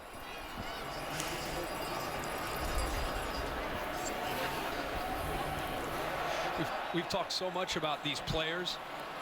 I just cannot say enough about Glenn Spencer, the first-year defensive coordinator. Bill Young's been here for a number of years as a defensive coordinator. Glenn Spencer was kind of a co-defensive coordinator helping him out. He's taken over this year to be the guy, and he's had a heck of a plan tonight. After further review, the play is confirmed. So you talked about him, Herbie, and that is the 9th fumble that his defense has gained all season. And now couple up with the 19 interceptions that they've had. That is 28 turnovers gained by Coach Spencer's defense. An amazing performance. Now they came in this year plus 13 on turnover margin. They're now plus 15 for the year, 5th in the country in that area. Here comes Shelf, and he's sacked. Back at the 35-yard line, McAllister gets credited with the sack for the Baylor Bears. Baylor down by 25 points, trailing 28-3. Only a field goal to show for a team that came in averaging over 61 points a game. They've had 8 victories, Baylor has, by 28-plus points. Shelf is back again, snapping off, still another completion. What else is new, huh? Brent, I think the other thing that has to be surprising for people that have watched Baylor play, and I think the crowd reacted because of the use of the headgear here by the Baylor defender coming in late, leading with his head. But the Baylor defense has been sensational all year. 190 yards a game through the air, 14th in the country. Tonight they're struggling on this side of the football as well. 3rd and 15 for the Cowboys, who scored on their first 2 possessions of the second half. Shelf is back, firing, incomplete, and they are forced to punt it away. That time he and Seals, the freshman receiver, just not quite in sync. One of the rare times Shelf and his receivers not in sync.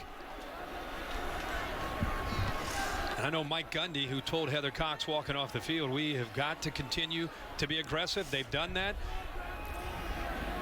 But they want to continue to do that because of this offense, and eventually Baylor, you never know when they might put it together. Other special teams have also performed here tonight. There's Norwood signaling for the fair catch.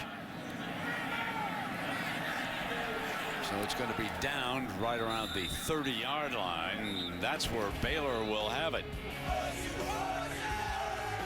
But the favored Bears trail it 28-3. 28-3, Oklahoma State, our score, as we continue the Dr. Pepper road to the championships. And of course, we pointed out the All-State bus. They made the trip here all the way from Los Angeles.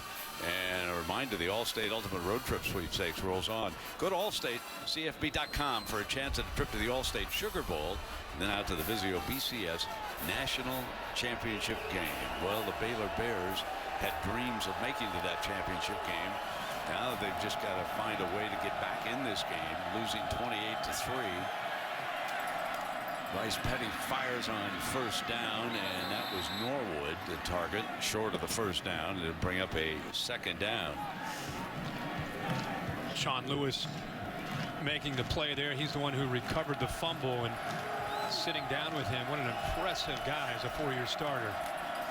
Throwing for the first down and going right back to Norwood. And the defender was Kevin Peterson. He was on the corner from Wagoneer, Oklahoma.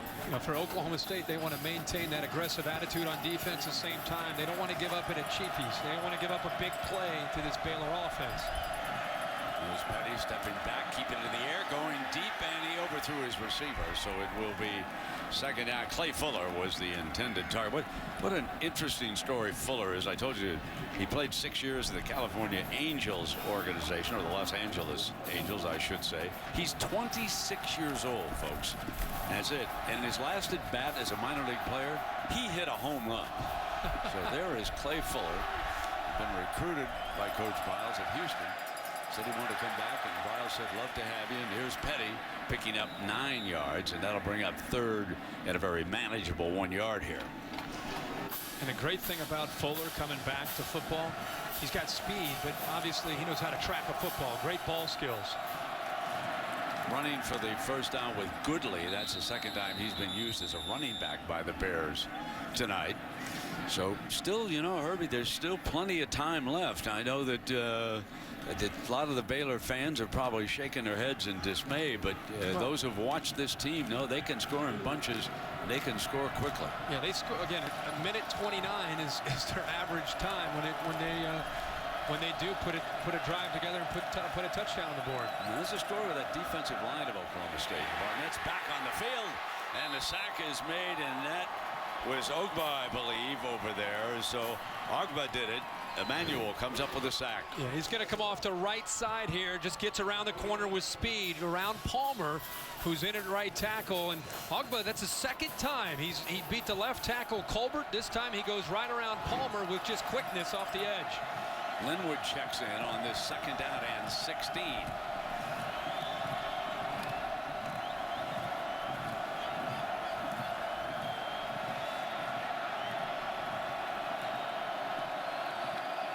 Low snap, picked up by Petty. Incomplete. Jay Lee the target. Bryce Petty, a low snap. I mean, it's just bizarre to watch this offense be so out of sync. And it's a testament to Oklahoma State.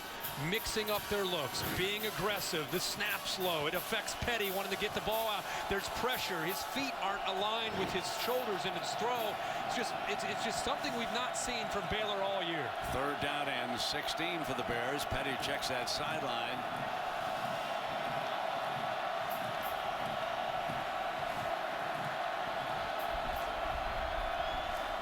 Three-man rush. Well short of the first down is Corey Coleman. Keep in mind when you see guys like Sean Lewis and Caleb Levy and Dayton Lowe, these guys make plays. You have 10 seniors on this defense to help out Glenn Spencer. A lot of guys that have played a lot of football that rotate in and out. It's a veteran group with a lot of savvy, and because they've played a lot of football, they know what to expect from these kind of offenses from Baylor. Fourth down and 9. Petty through high again. Oklahoma State football. Lindell Johnson with coverage did a good job. He has been active on the underneath coverage. I think this time he confuses Petty. He's right here. He's just going to sink back inside. trying to get into the throwing lane and read the eyes of Bryce Petty. That's all he did. It was a combination route. Fuller went to the outside, and instead of going with Fuller, he's in zone. He just sinks back, reads the eyes of the quarterback, does a good job of getting into that throwing lane to avoid Goodley coming up with a throw. So Baylor has had the ball 3 times here in the second half, and twice they've turned it over after failing on 4th down, and the other time they turned it over with a fumble.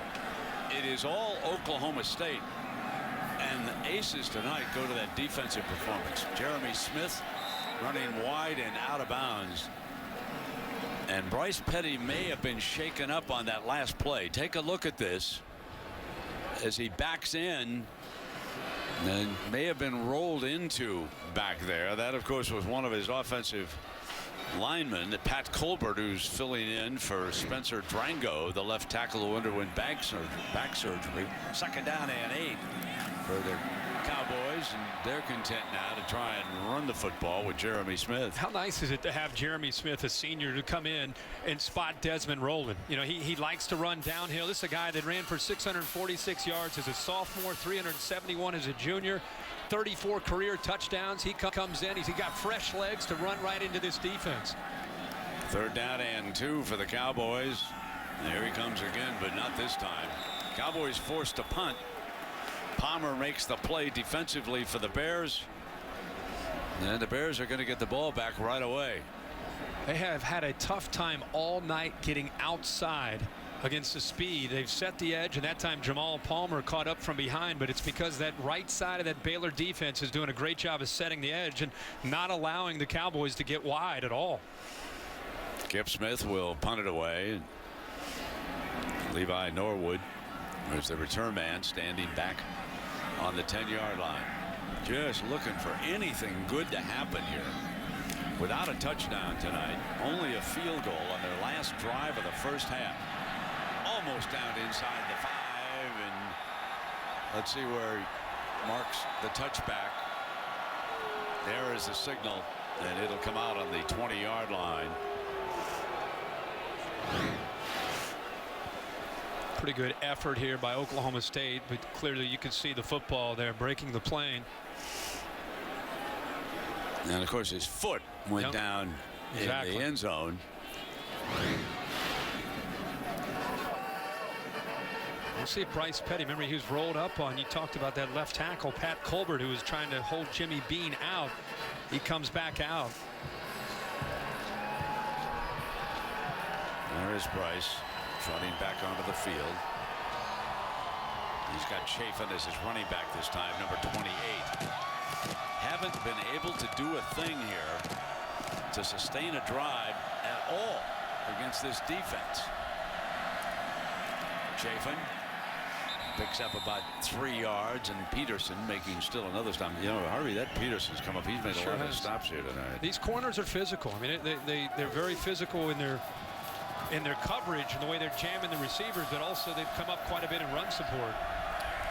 Petty, far sideline, a little bit, starting to throw a little bit too high. Robbie Rhodes, the freshman from Fort Worth, just couldn't quite get up that ladder high enough, and we've seen Petty. And you wonder a little bit about that hit he took the last time out. There's 3rd down and 8 now for the young man from Midlothian High School. Brent, a lot of times on 3rd down, they like to try to move him underneath. They've done that quite a bit with Antoine Goodley, number 5. Got him stacked far outside to the right. Couldn't get a man open. Petty gonna scramble. Now he takes dead aim, across the field, and put it in the arms of Clay Fuller. Got a 1st down with his minor league baseball player. It's a great job of keeping the play alive by Bryce Petty. I mean, it looked like he wanted to go right. He had to come off of it. Good job of getting outside right there of Tyler Johnson. Tries to buy some time, does a no-no, throwing back across the middle lane. And they might want to check this just to confirm if Clay Fuller held onto that football. And he went down. He slid down for the ball. And we'll have to take a close look here to see if he was able to sustain the catch. Got both hands underneath. He's a baseball player. Absolutely. Baseball player. Absolutely. Makes that catch. That play.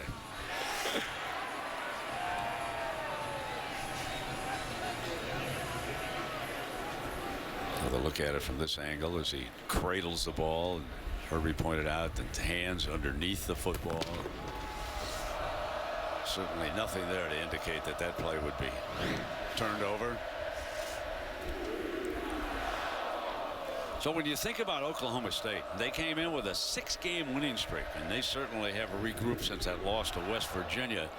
And the coaches called that game a turning point. And Coach Gundy said that at West Virginia they lack structure. And of course then he changed quarterbacks. He brought Chelf back in, and the offense turned around. But tonight it's been the defense that has dominated this game. And were you noticing last week in the video after the win against Texas, did you see Coach Gundy's dance moves? Can you imagine tonight? I mean, Dancing with the Stars may come calling for this guy. Wait till tonight if they hold on here. I don't even know what he might have in store tonight. But you're right that The ruling on the field stands. the loss in Morgantown really had last week. Come on, show it to me now. Go get it now, Coach. Come on down there, baby.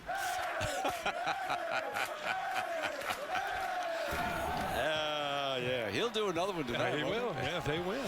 But you're right. That the loss in Morgantown turned their season around. They said they're reshuffling the offensive line, but I think they've created a new identity in the last 4 weeks of being able to run the football more. You think Boone Pickens will dance? He might go down and join if they win this.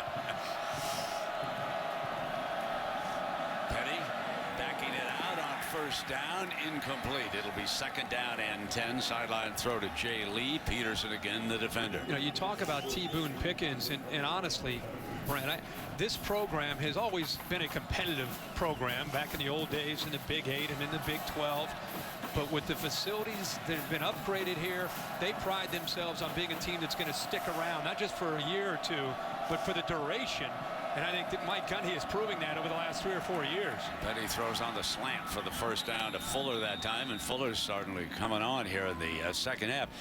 But you know, Baylor might be a program that sticks around too, because folks down in Waco know, and Herbie, there's a beautiful, beautiful new stadium going to be completed in time for next time. I'm going to tell you right now, it is a gym. You got to get game day to get down there next year for sure. Petty, incomplete. I've seen some of the pictures of it right there on the water. Oh, it's going to be beautiful. Yeah, I mean, we could go on and on about the job that Art Briles has done in turning this program around and making them a legitimate contender in this Big 12. But the effort that Oklahoma State's been able to play with tonight, if you ask them and their fans, they're not shocked by what they're watching right now. And again, you see, they're ranked number 10. They're trying to win a Big 12 championship and get to a BCS bowl game themselves. 2nd down and 10. Petty trying to find an open receiver. Deep down that far side end zone. Touchdown, Goodley. Antoine Goodley. And there's a penalty flag thrown at the goal line.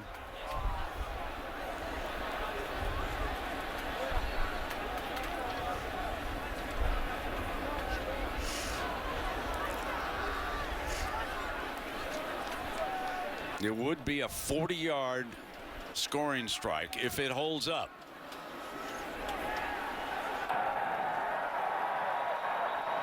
The offensive player went out of bounds on his own. Was first to touch the ball. Illegal touching. Yep. Ball goes back to the previous spot. 3rd down. Well, Antoine Goodley had to work to try to get open downfield. He recognizes a quarterback, and there he steps out. He's out of bounds. Gilbert never touched him. He saw Petty start to scramble his way, so he turned to go downfield, and he stepped out of bounds on his own. You saw the hat come down first. The hat is already off the official. Do you see?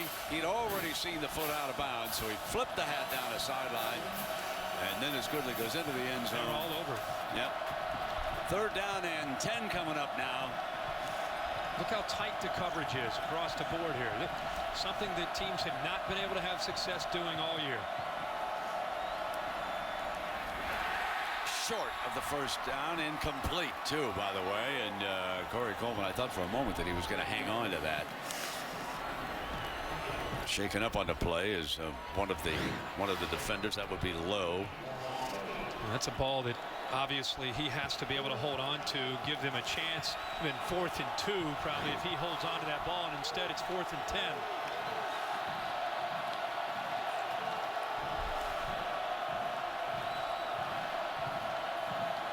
The tackles have really struggled here in pass protection when they rush 3.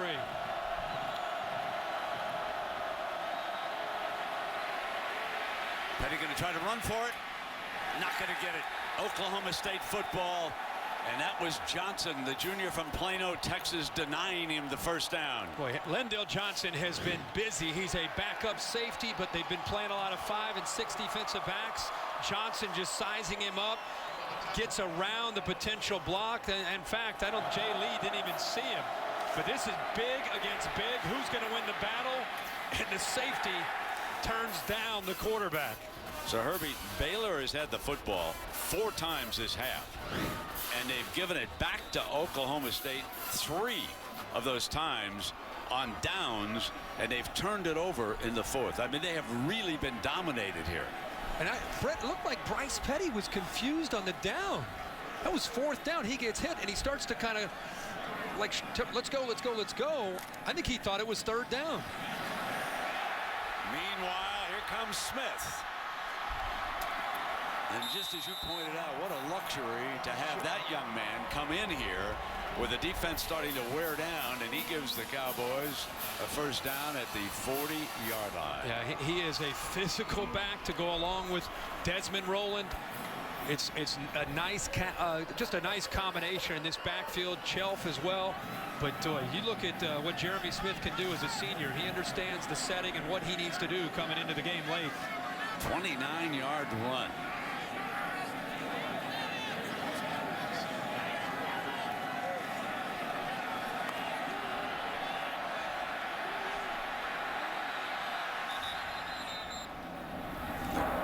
You go back to that 4th down for Baylor. Oklahoma State. Bryce Petty on 4th down. He's trying to get the first down. He comes up a little bit short. Big hit there by Johnson. He gets help from the offensive line, and he's thinking, let's see if we can go. Let's go for this. Let's go for this. And let us check in with Robert Flores. Robert. All right, Robert. You know what's interesting? I've listened to a lot of Ohio State fans upset the last couple of weeks because everybody's been talking. Everybody's been saying Baylor's going to jump past you. Baylor's going to be number 3. Well, hang on. The BCS tends to take care of itself. And now Ohio State will become huge Auburn fans in that showdown. The Iron Bowl at Auburn, incomplete as Chelf goes for it. You know, Herbie, even big plays on the part of this offense, running and throwing. The Cowboys have had 9 plays, 20 or more yards here tonight, and Chelf is 15 of 20. He's thrown for 325 yards and 2 touchdowns. Yeah, and last year you and I did a game with Clint Chelf. He came in for West Manhattan against Kansas State. From that point on, he took over, and he was a passer. He was a great passer a year ago, and he's come into this offense this year. He's run the ball, but tonight he's kind of gone back to who he was a year ago, showing how he can throw the football. 2nd down and 10 for the Cowboys. Final minute and a half here, the 3rd quarter in Stillwater, banging with Jeremy Smith. You can just see what he has done here tonight. It's amazing. I mean, this is against Baylor last year, and then what he's done this year. I mean, this is an offense that they threw the ball 51 times a year ago. Now they are known over the years with Mike Gundy as a team that will spread you out and throw it. And they've not had to do that necessarily the last 4 weeks, and tonight they have. Tracy Moore, first down, Cowboys. You know, one last thing about Chelf. He's 8-2 as a starter. He has 2 losses, 1 to Baylor and 1 to Oklahoma. He gets a chance to get back at both of those teams tonight. And then, of course, he still has Oklahoma for Bedlam. Herbie, help me out. Isn't his brother on the Twitter All-Star team? Is this the same quarterback? I don't know, but I've heard that rumor. I think he got fairly aggressive early in the year with a few of those. Down at 10. Here comes a reverse and a throw off it. And he's out of bounds. The receiver was out of bounds. That was Charlie Moore to Tracy Moore, right? They overturned it. Line judge came in. Well, let's take another look at this because I thought with the naked eye, and I could be dead wrong. Now, he could have caught this in the field of play. Take a look at this. Well, he's inbounds. Right foot. His right foot before the left foot went out. No question. Good call down there by Tracy. And the line judge coming down the sideline actually made the call, and the correct call. Yeah, absolutely. He was definitely inbounds. Touchdown, Clint Shelf. Enid, Oklahoma. 6 rushing touchdowns on the season. And of course, last week he burned Texas twice rushing for touchdown. Clint Shelf following the block of 44, but it was really just the execution of the play and the timing of the play call there. Well, this Oklahoma State team is well prepared for this football game tonight in every phase. The offense, the defense, the special teams. This is not a fluke. This is complete domination by the Cowboys. So a big upset brewing in Stillwater. And there's the trigger man.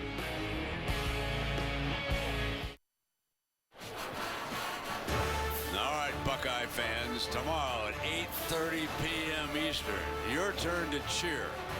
You'll be a solid number 3. Looking at a 2 if you can win the Big Ten championship, and if Auburn can take on Alabama. You know, Herbie, you know what I can't believe? This is the first time since the SEC split into divisions that Alabama and Auburn will play for the championship of the West. Right. The winner goes on to play, well, perhaps, who knows, could Missouri be or South Carolina. But you're right about Ohio State. If this holds on, and obviously it looks like it will, they're not going to have to worry about style points and who beat who beat.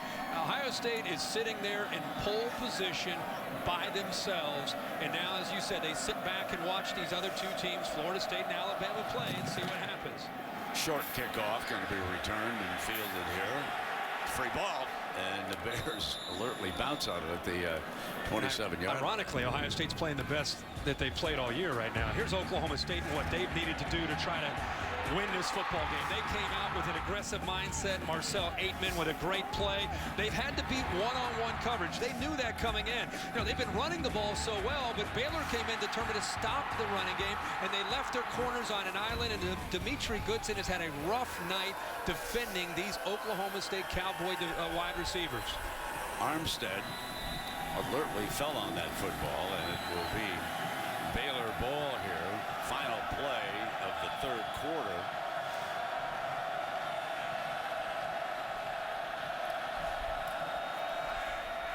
Keeping it on the ground with Chafin.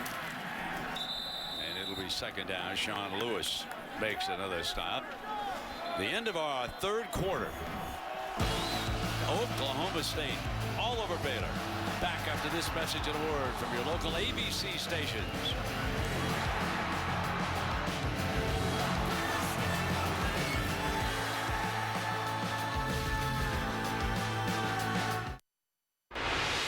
Welcome back to Saturday Night Football on ABC, presented by the new windows. And we are back for the 4th quarter. Ordinarily, we would say the money quarter, but in this instance, Baylor trying to catch up. It's 35-3. All Oklahoma State, especially a spectacular defensive performance. And Chafin running the ball, and out of bounds. We'll see where they spot it as he was approaching the 1st down marker. It's like he might be able to get to the corner and pick up that 1st down, but he ended up stepping out of bounds a couple yards short. He had room to run. 3rd down and 2 for Bryce Petty and the Bears. Throws for the 1st down. And that was Coleman. And a reminder to stay tuned after the game, except on the West Coast, for your late local news and for most of these ABC stations. And then turn over to ESPN for Sports Center for the highlights of the day in sports. Petty firing down here to the near side to Goodley. That's a great matchup when Justin Gilbert goes up against Antoine Goodley. Goodley, a junior, 5'10", 225 pounds. And as we said earlier, Justin Gilbert recognized by many as the top corner in all of college football. Big, physical, long arms, an outstanding player. Play action. Incomplete. It'll be 3rd down. Now, you know, Herbie, because you've been in a lot of locker rooms. You know that what the Cowboys want now is not to permit a touchdown. Right. They would dearly love to walk off this field and have Baylor only with a field goal. 61 points a game, and you somehow don't let them into the end zone. They're as focused right now as they've been since the opening drive. Absolutely. Youngsters are youngsters, and they want a first down. Busting free to daylight, however. Chafin and the Bears have a different idea because they want to get into the end zone. Chafin showed last week against Texas Tech. We've always known he's a physical back, but last week he showed that if he gets through that initial surge of the defense, keeps his balance, he can get all the way to the end zone. But Oklahoma State that time holding him short, but it was a big gain, obviously. A nice run. Play action to him this time. Woodley breaks free. Touchdown. That's Baylor's offense this year until tonight.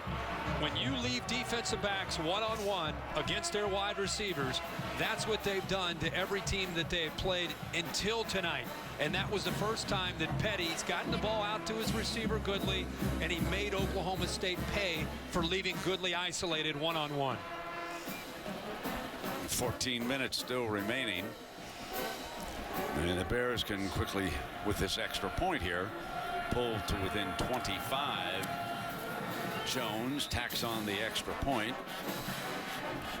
And it is 35-10 as the Bears finally able to do something in the second half. You're watching ESPN Saturday Night Football presented by the new windows on ABC.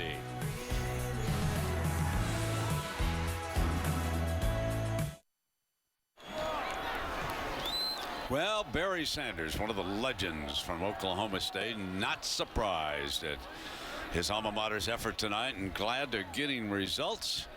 And Barry's son, of course, is out on the Stanford team. We saw him, Herbie, a couple weeks ago. Yep. And, I was thinking about Barry in that 1988 year when he won the Heisman Trophy. Here's an interest. I almost asked you the question. Who's the only Heisman Trophy winner to win the trophy and score 4 touchdowns on that day in Japan? And, of course, I knew you'd get it. Yeah. And that was Barry Sanders. They were over in Japan. I believe they were playing Texas Tech, if memory serves me correct. What a runner, man. Best of all time. I like this.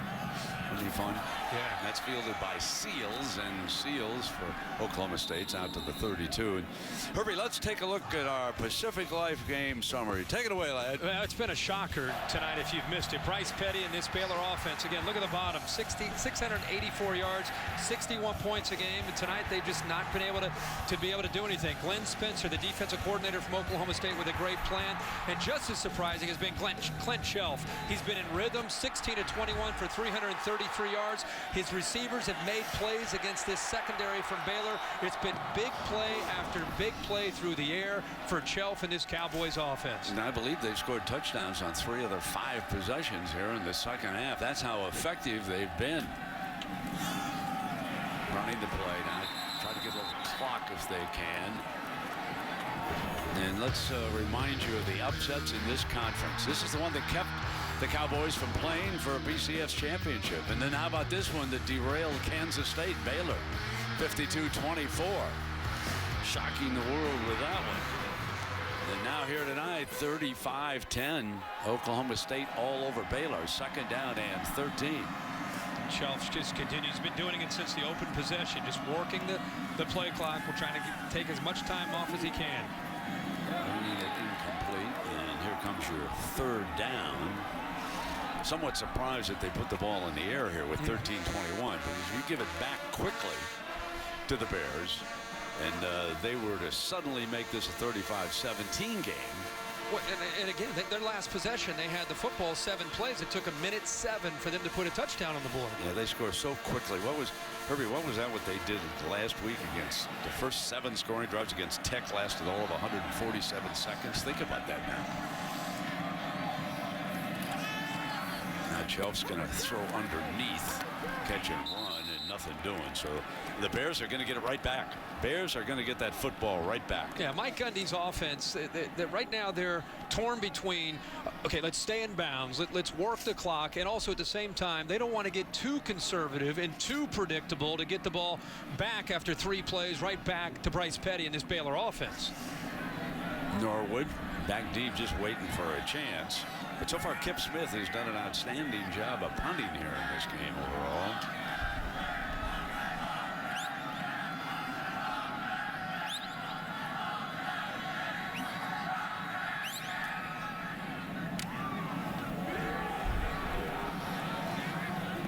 And one of the short men at the 44-yard line. So only 46 yards away after Fuller got on that punt.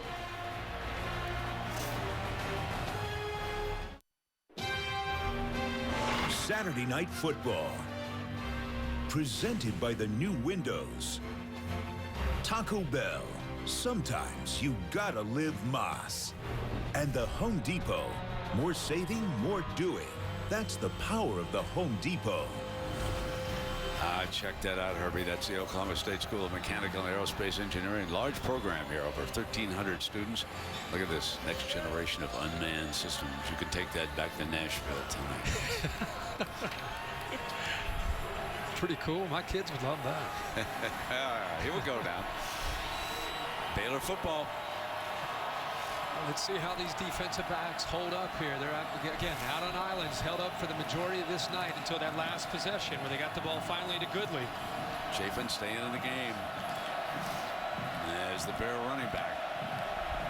56 yards away, 12:32 working. And they decide to run on first down. Lewis, the first to hit him. Baylor offensive staff trying to get the play in as quickly as they can after a run. Time is not their ally right now. They've got to get these plays called in a hurry. Now Petty, far side, incomplete. You know, the tough and thing. a penalty flag. Came in late. Well, you know why he came in late? I think it was so cold he couldn't get his hands numb.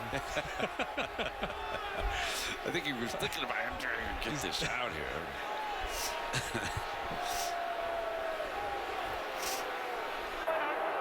Pass interference, defense, number 26. First down. That's Tyler Patman. Yeah, they're out on an island out there. Grabs the jersey with the left hand. Definitely pass interference. Glenn Spencer, of course, giving the uncatchable sign to the officials. Right call. Right call. That was not Gronkowski in the back of the end zone. First down and 10. And here's Petty now. Complete for another first down. And they're close to the 20-yard line. Coleman, the receiver. I love the route here from Baylor because you're thinking about what they need to score in a hurry, and there's so many of their routes that are vertical, just downfield. Patman turns, he starts to bail thinking they're going to go downfield, and he comes right back to the football.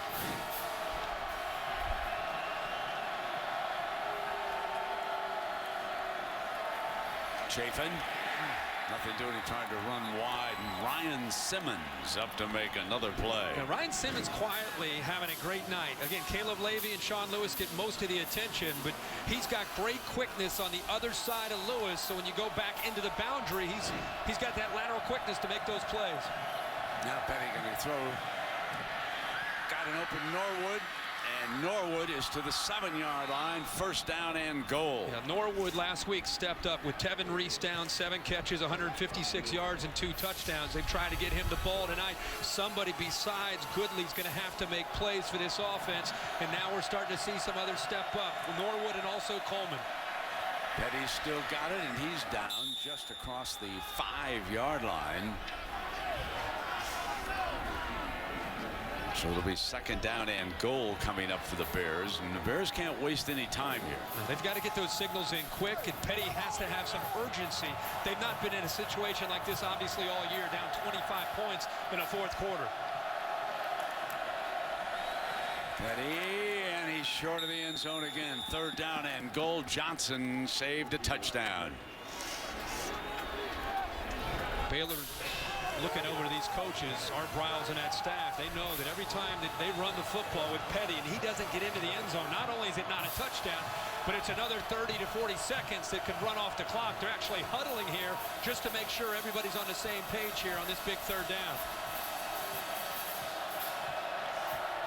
Of course, this 4-down scoreboard situation, clearly. Bad snap. Petty goes back. falls on it. Loose ball picked up. The Cowboys can have a touchdown. Patman racing for the end zone. The dagger, ladies and gentlemen. Another unbeaten is about to bite the dust. Brent, if fans have just tuned into this game, that play is this game in a nutshell. A snap that's low to the left to the quarterback, Petty.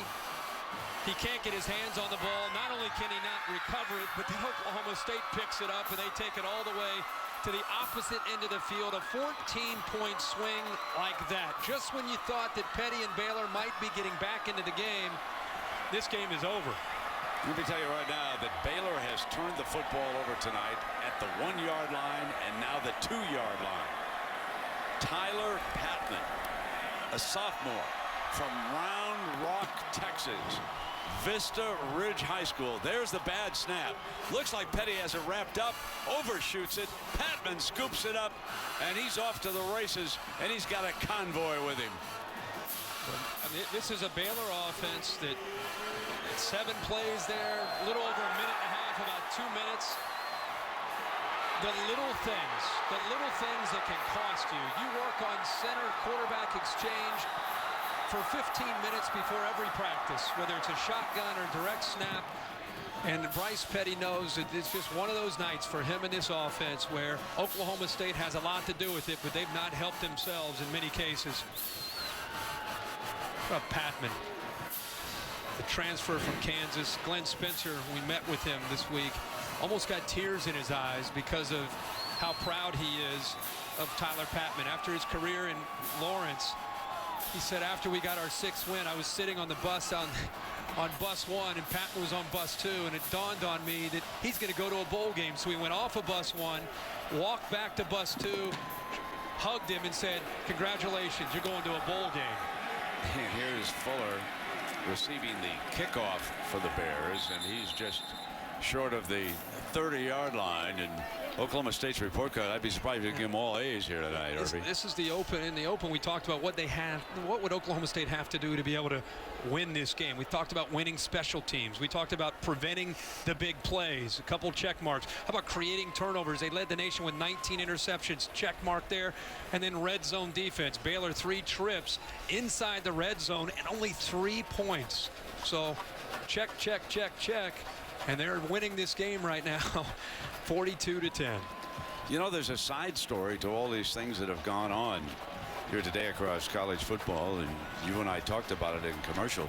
Heisman Trophy goes up in the air. Bryce Petty takes a step back. Marcus Mariota for Oregon. Johnny Manziel. Hello, A.J. McCarron on the outside. Here's a handoff now to Chafin. Well, A.J. McCarron. And I said it this morning on College Game Day. Andre Williams, the running back at Boston College, he's not even going to be on the board.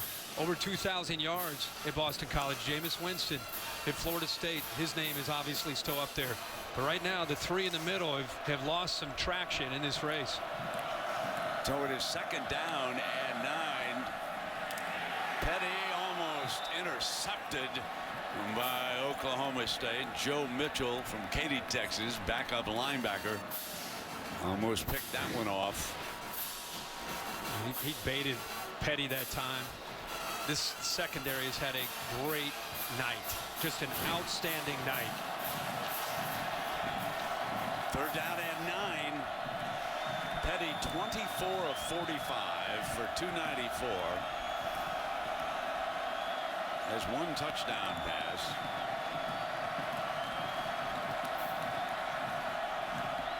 And the second half has been a nightmare.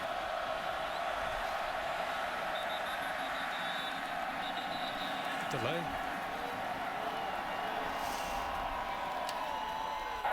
Delay. Offense. 5-yard penalty. There are a lot of different individuals we can pick for a game ball for this defense, but mine's going to Glenn Spencer. The way it's not an individual, and he'd be embarrassed if he even said that, because it's about the effort of the group. But the job that he did in preparing this defense how multiple they've been with their looks, how they've been aggressive and not afraid with their coverage, leaving their corners on islands. They've played well tonight, very well prepared. Petty will hike this one out of bounds at the 9:14 mark. Let's check in down below with Heather Cox. So much talk upstairs about what Glenn Spencer has done in his first year as coordinator. It was fascinating to hear him talk to us on Friday saying, I want them to play hard for me, not because they're afraid I'll discipline them, but because they don't want to disappoint me. So he is going about it in an entirely different way. He says he tells his players, if I am coaching you hard, I'm coaching your actions, not you as a person. And you can tell this as a coach. I mean, look at that enthusiasm. You can tell this is a coach that has gotten his players to believe and perform for the right reasons. Amen. Charlie Moore lets this one go over his head. Now he picks it up on the bounce. And he's down at the 6-yard line. So it was this kind of a night for the Baylor Bears. And it was this kind of a night for the Oklahoma State Cowboys. One play tells the story of the night.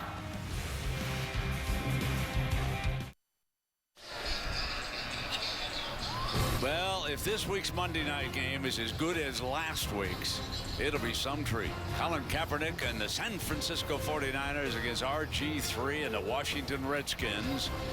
49ers are not quite as good as they were a year ago, and the Redskins have been a bit of a disappointment in that NFCs, but we shall see, Herbie, in that one Monday night. Yeah, that'll be a good one. RG3 and the Redskins trying to get back in the race in their division. Yeah, for sure. And here the Cowboys are going to go to work on the clock, and we're going to go to Robert Flores for an update. Robert? Also on the Watch ESPN app. Robert, and here, freshman Rennie Childs from Houston, Texas, Cypress Ridge, going to get a little playing time for the Cowboys. 2nd down and 7. That is the young man, Childs, being stopped by the Bears. And Coach Mike Gundy against a top 4 team here tonight. And this would be his first win since 2002, and when he took down Oklahoma. Bedlam's still ahead of us. It sure is. It sure is. It's right here in Stillwater, and not just because of tonight, but like I said, I think Mike Gundy and what this athletic department, the commitment that they've made here, they are no longer a team that comes around every once in a while. They've got staying power with his leadership and with the backing of the department here. They are an outstanding program. Here's Childs dashing for the first down, 30, 35, and finally wrestled out of bounds on that far side by Dimitri Goodson. Well, it's nice to bring in a true freshman, 5'10", 180 pounds. And one thing he brings that's a little bit different than Roland and Smith, and you could see it there, he gets to the second level, he's got some acceleration. When those wide receivers do such a good job blocking with this group on those defensive backs, you mess around and Randy Childs will go by you and take it all the way to the end zone. That's another big play for the Cowboys, another 30-yard gain, and they're going for 600 yards of offense tonight. So when you think about Oklahoma State and Boone Pickens Stadium, folks, they're about to become 17-1 in their last 18 games here. So for some of us, it was a little bit surprising when they were a huge underdog at home. Win tonight makes them 17-1 in their last 18 games here in Boone Pickens Stadium. That was Glidden, turn man over there, and of course this would give them a 7-game win streak after that loss at West Virginia. I think after the loss everybody forgot about him, and we saw Mike Gundy over there on the sideline. One thing to also keep in mind, he spent a year as an assistant coach at Baylor. That's right, back in 1996 he was an assistant over there. And the one thing he says about the Baylor program is that when you look around Waco, within 4 hours of Waco, there are 100 to 150 Division I prospects every year. He said, I'm not surprised that they've been able to turn this program around at Waco. Great point. 2nd down and 6. Childs the ball carrier, and the clock continues now to tick away. And did they turn it over? Was there a strip down there? Baylor thinks that they've got the football, but I think it's being marked down. And there is the young man who was certainly down. Yeah, that's Rennie Childs, the freshman. You know, Herbie, and we also have to think about Oklahoma State and where they will climb. They were 10th in the BCS rankings. Without a doubt.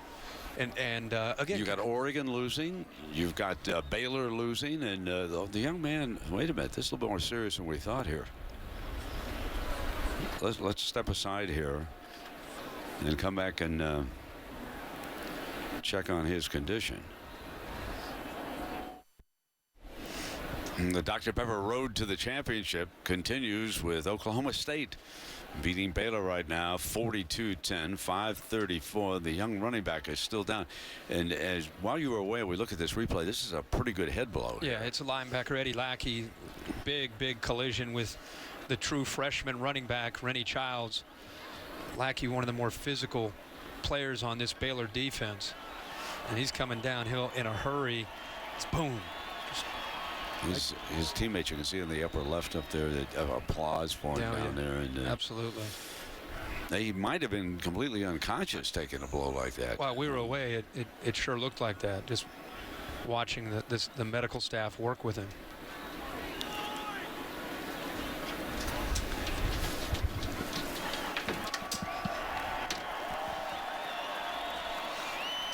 And it's nice to see the young man up on his feet now. And you know, before the injury, you were talking about Oklahoma State, and they're sitting at 10. And you look at some of these teams that have lost ahead of them and what this could do for them. I don't think a lot of people realize this is a big night for Oklahoma State. It was so much talk about Baylor, and Ohio State and the BCS standings.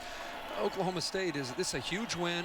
They're in the driver's seat. If they beat Oklahoma, they're going to go to a Fiesta Bowl. I mean, that's amazing. That'd be 2 times in the last few years that they've been able to accomplish that. So that's what Mike Gundy, I think, got his team to buy into. But you do wonder how far they could continue to climb. Yeah, exactly. They're gonna move toward the top 5 with this impressive performance here tonight. Now Missouri, that's a team you just can't overlook. I mean, they're playing for the SEC East next week against Texas A&M. Yeah. Win that, and they're going to Atlanta. Went on the road, knocked off Ole Miss, and you're right about that. I mean, crazy to think about. Johnny Manziel's going to Missouri.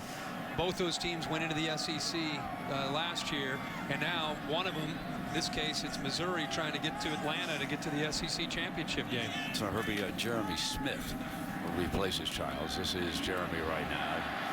They're just trying to eat up time, and he breaks free with a nice gain down the near side, and he's to the 29-yard line. You know, at the beginning of the year, they thought he'd be the featured back, but it just didn't work out. Desmond Rowland took over, but I still love the look of Jeremy Smith, especially once he finds that seam outside. He gets those shoulders square. He's a bigger back, about 215 pounds, and he is a load to bring down. Another 20-yard gain. That's 23. Got to give a little love to the offensive line. I like to take care of the big fellas. Daniel Koenig over there at left tackle. Brandon Webb, left guard. Jake Jenkins, the center. Peter Graham, the right guard.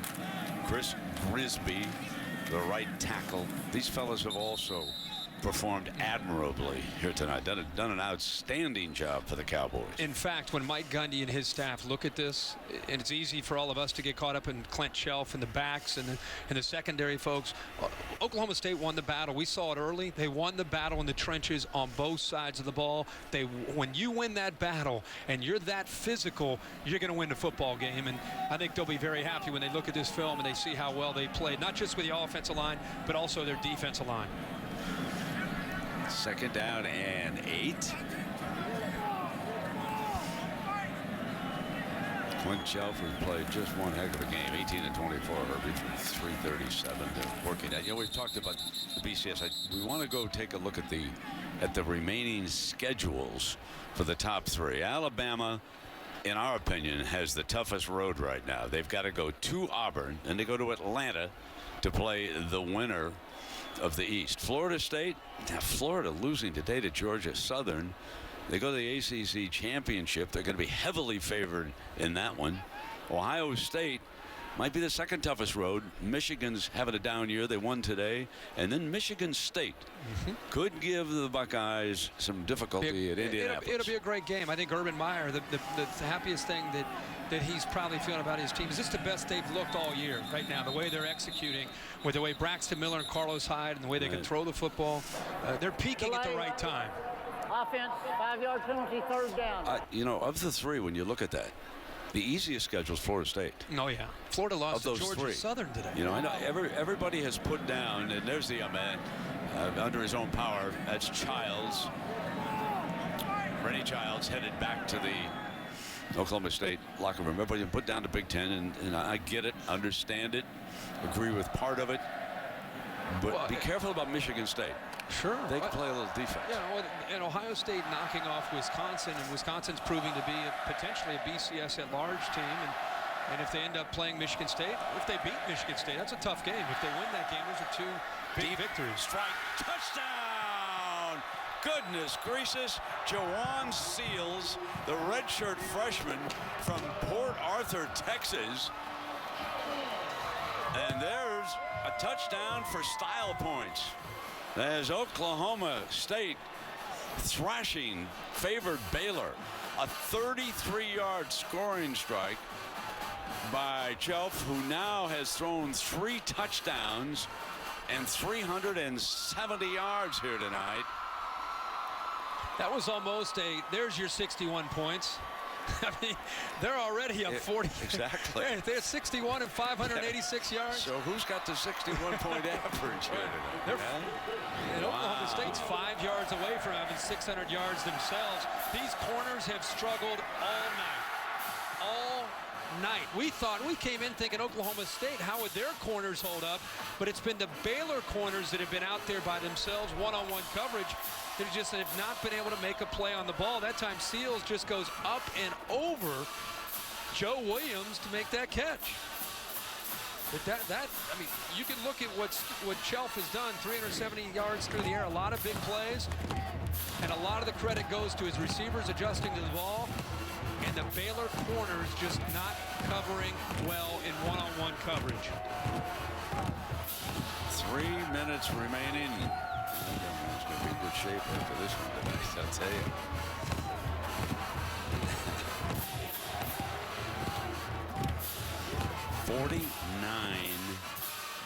(49-10).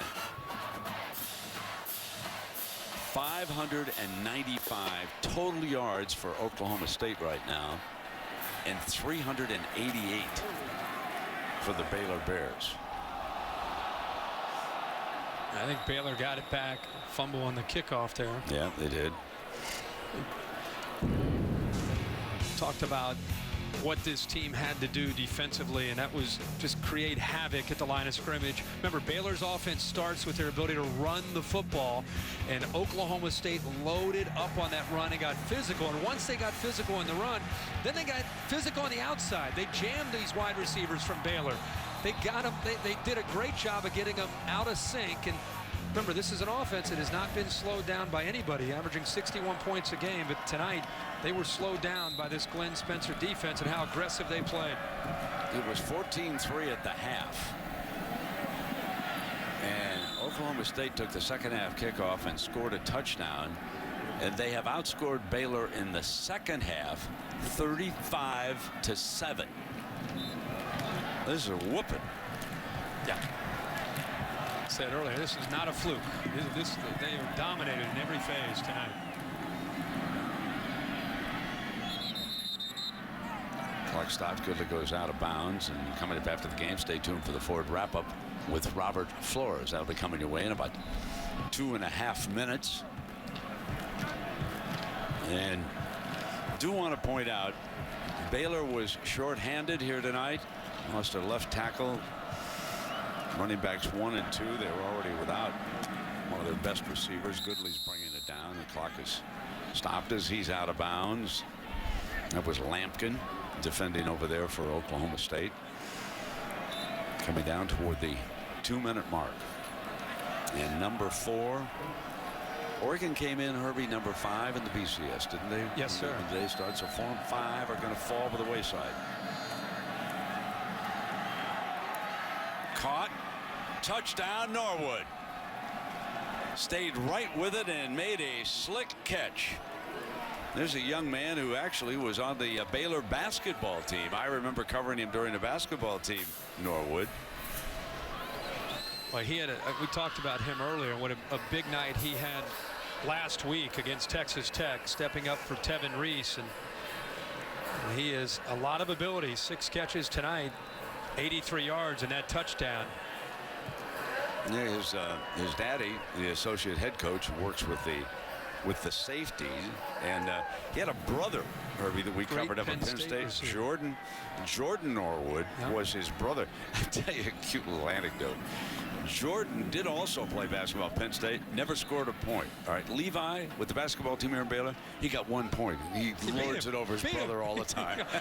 Well, you know what? He's the inside receiver that they try to match up on safeties. This is Zach Craig, a senior.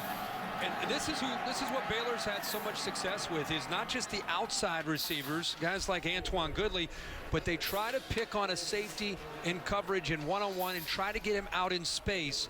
It's pretty good coverage, actually, by Zach Craig, but the ball just perfectly thrown by Bryce Petty, and good awareness there to be able to get his eyes up and make that catch by Norwood.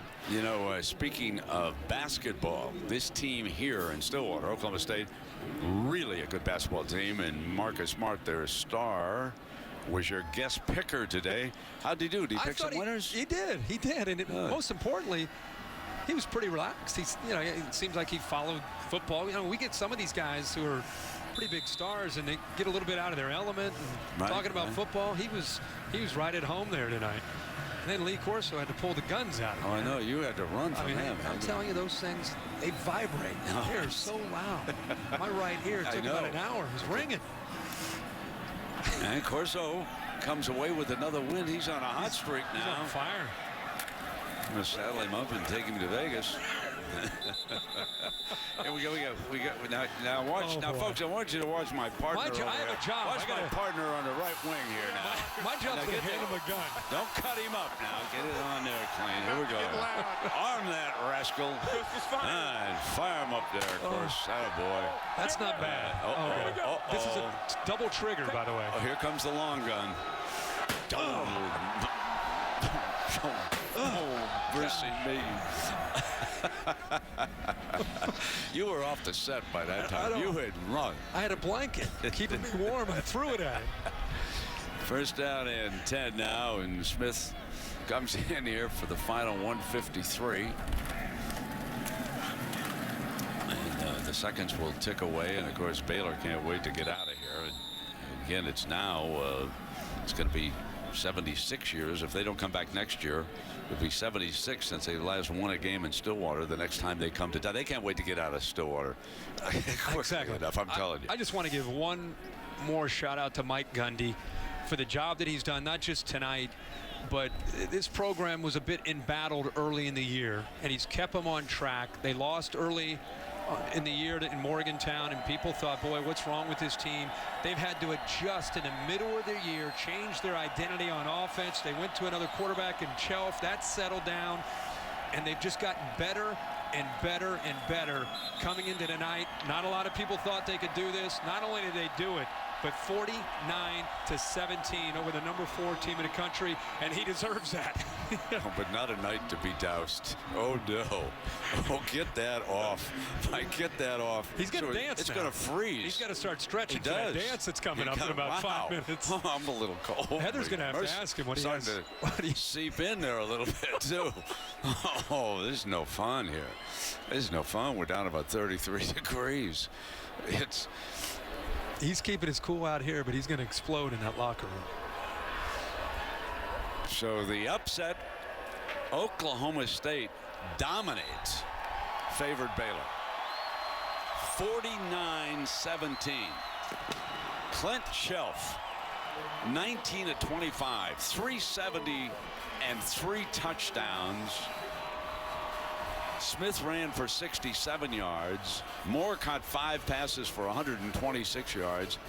Those are your leaders. Art Briles and Baylor will return to Waco and regroup because they're still in the midst of an outstanding season down there in Waco. but it wasn't to be here tonight.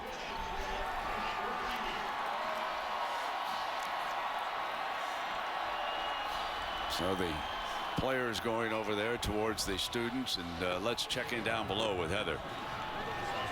A quick congratulations from Coach to Bryce Petty. Coach, congratulations on the win. Not only did you guys win, you did it emphatically. What kind of message did Oklahoma State send to the college football world tonight? Well, we've got really good kids that play hard, and I'm very proud of their preparation, and they've come together as a group, 6-7 weeks ago, and they continue to work hard, and our defense is playing pretty good right now. And offensively, we had a pretty good night as well. I'd say so indeed. And Coach, at halftime, you told me you needed to keep that aggressive mindset. How did that confidence and that mindset help you in the second half? Well, our coaches on both sides of the ball did a great job with adjustments, and we came out with a little check system, and they pressed us, and we were able to hit the big throw early in the second half to kind of set the tone. So you have to give the credits to the players. The players make the plays, and they make a decision to be a good football team. That's what happens. Coach, you guys have now won 7 straight. What changed after that loss to West Virginia? Well, I think we created an identity. Our defense carried us through the majority of the season. As the offense continued to get a little better, our kicking game has been really good, and we've been fortunate. We have really good kids. We've stayed fairly healthy. They believe in each other, and they work hard. Coach, you're shivering after that Gatorade bath. I'll ask you one last question. We saw you dance in the locker room after the win last week. Can you give us a little preview of what we might see in the locker room this week? I'd actually forgot about it, and I'm sure they're going to want to do it again. And 2 weeks in a row is hard on my knees. So, but anyway, if that's what they asked, then the coach has got to do it. For a win like this, I think you can muster it up. We'll ice your knees tomorrow, Coach. Okay, thank you. Congrats. Okay, 49-17. Oklahoma State all over Baylor here tonight in Stillwater. 7-1 in the conference. They jumped to first place, leading Baylor and Texas right now. And of course, Bedlam left. And Herbie, your final thought. Yeah, just a game where Oklahoma State started in the trenches, where they dominated. Clint Shelf, a phenomenal game, in rhythm the entire game, 19-25 for 370 yards. And of course, Glenn Spencer in that defense, a marvelous job in how they defended such an explosive Baylor offense. Herbie, let's go to Columbia, Missouri next week. Let's go see Mizzou and see if Johnny Manziel and Texas A&M. Are you in for that one? Let's do it. All right. Big win for Oklahoma State. They climb all over Baylor here tonight. They take over first place in the Big 12 Conference. And now it's time for the Ford wrap-up. Let's go to Robert Flores. Take it away, Robert.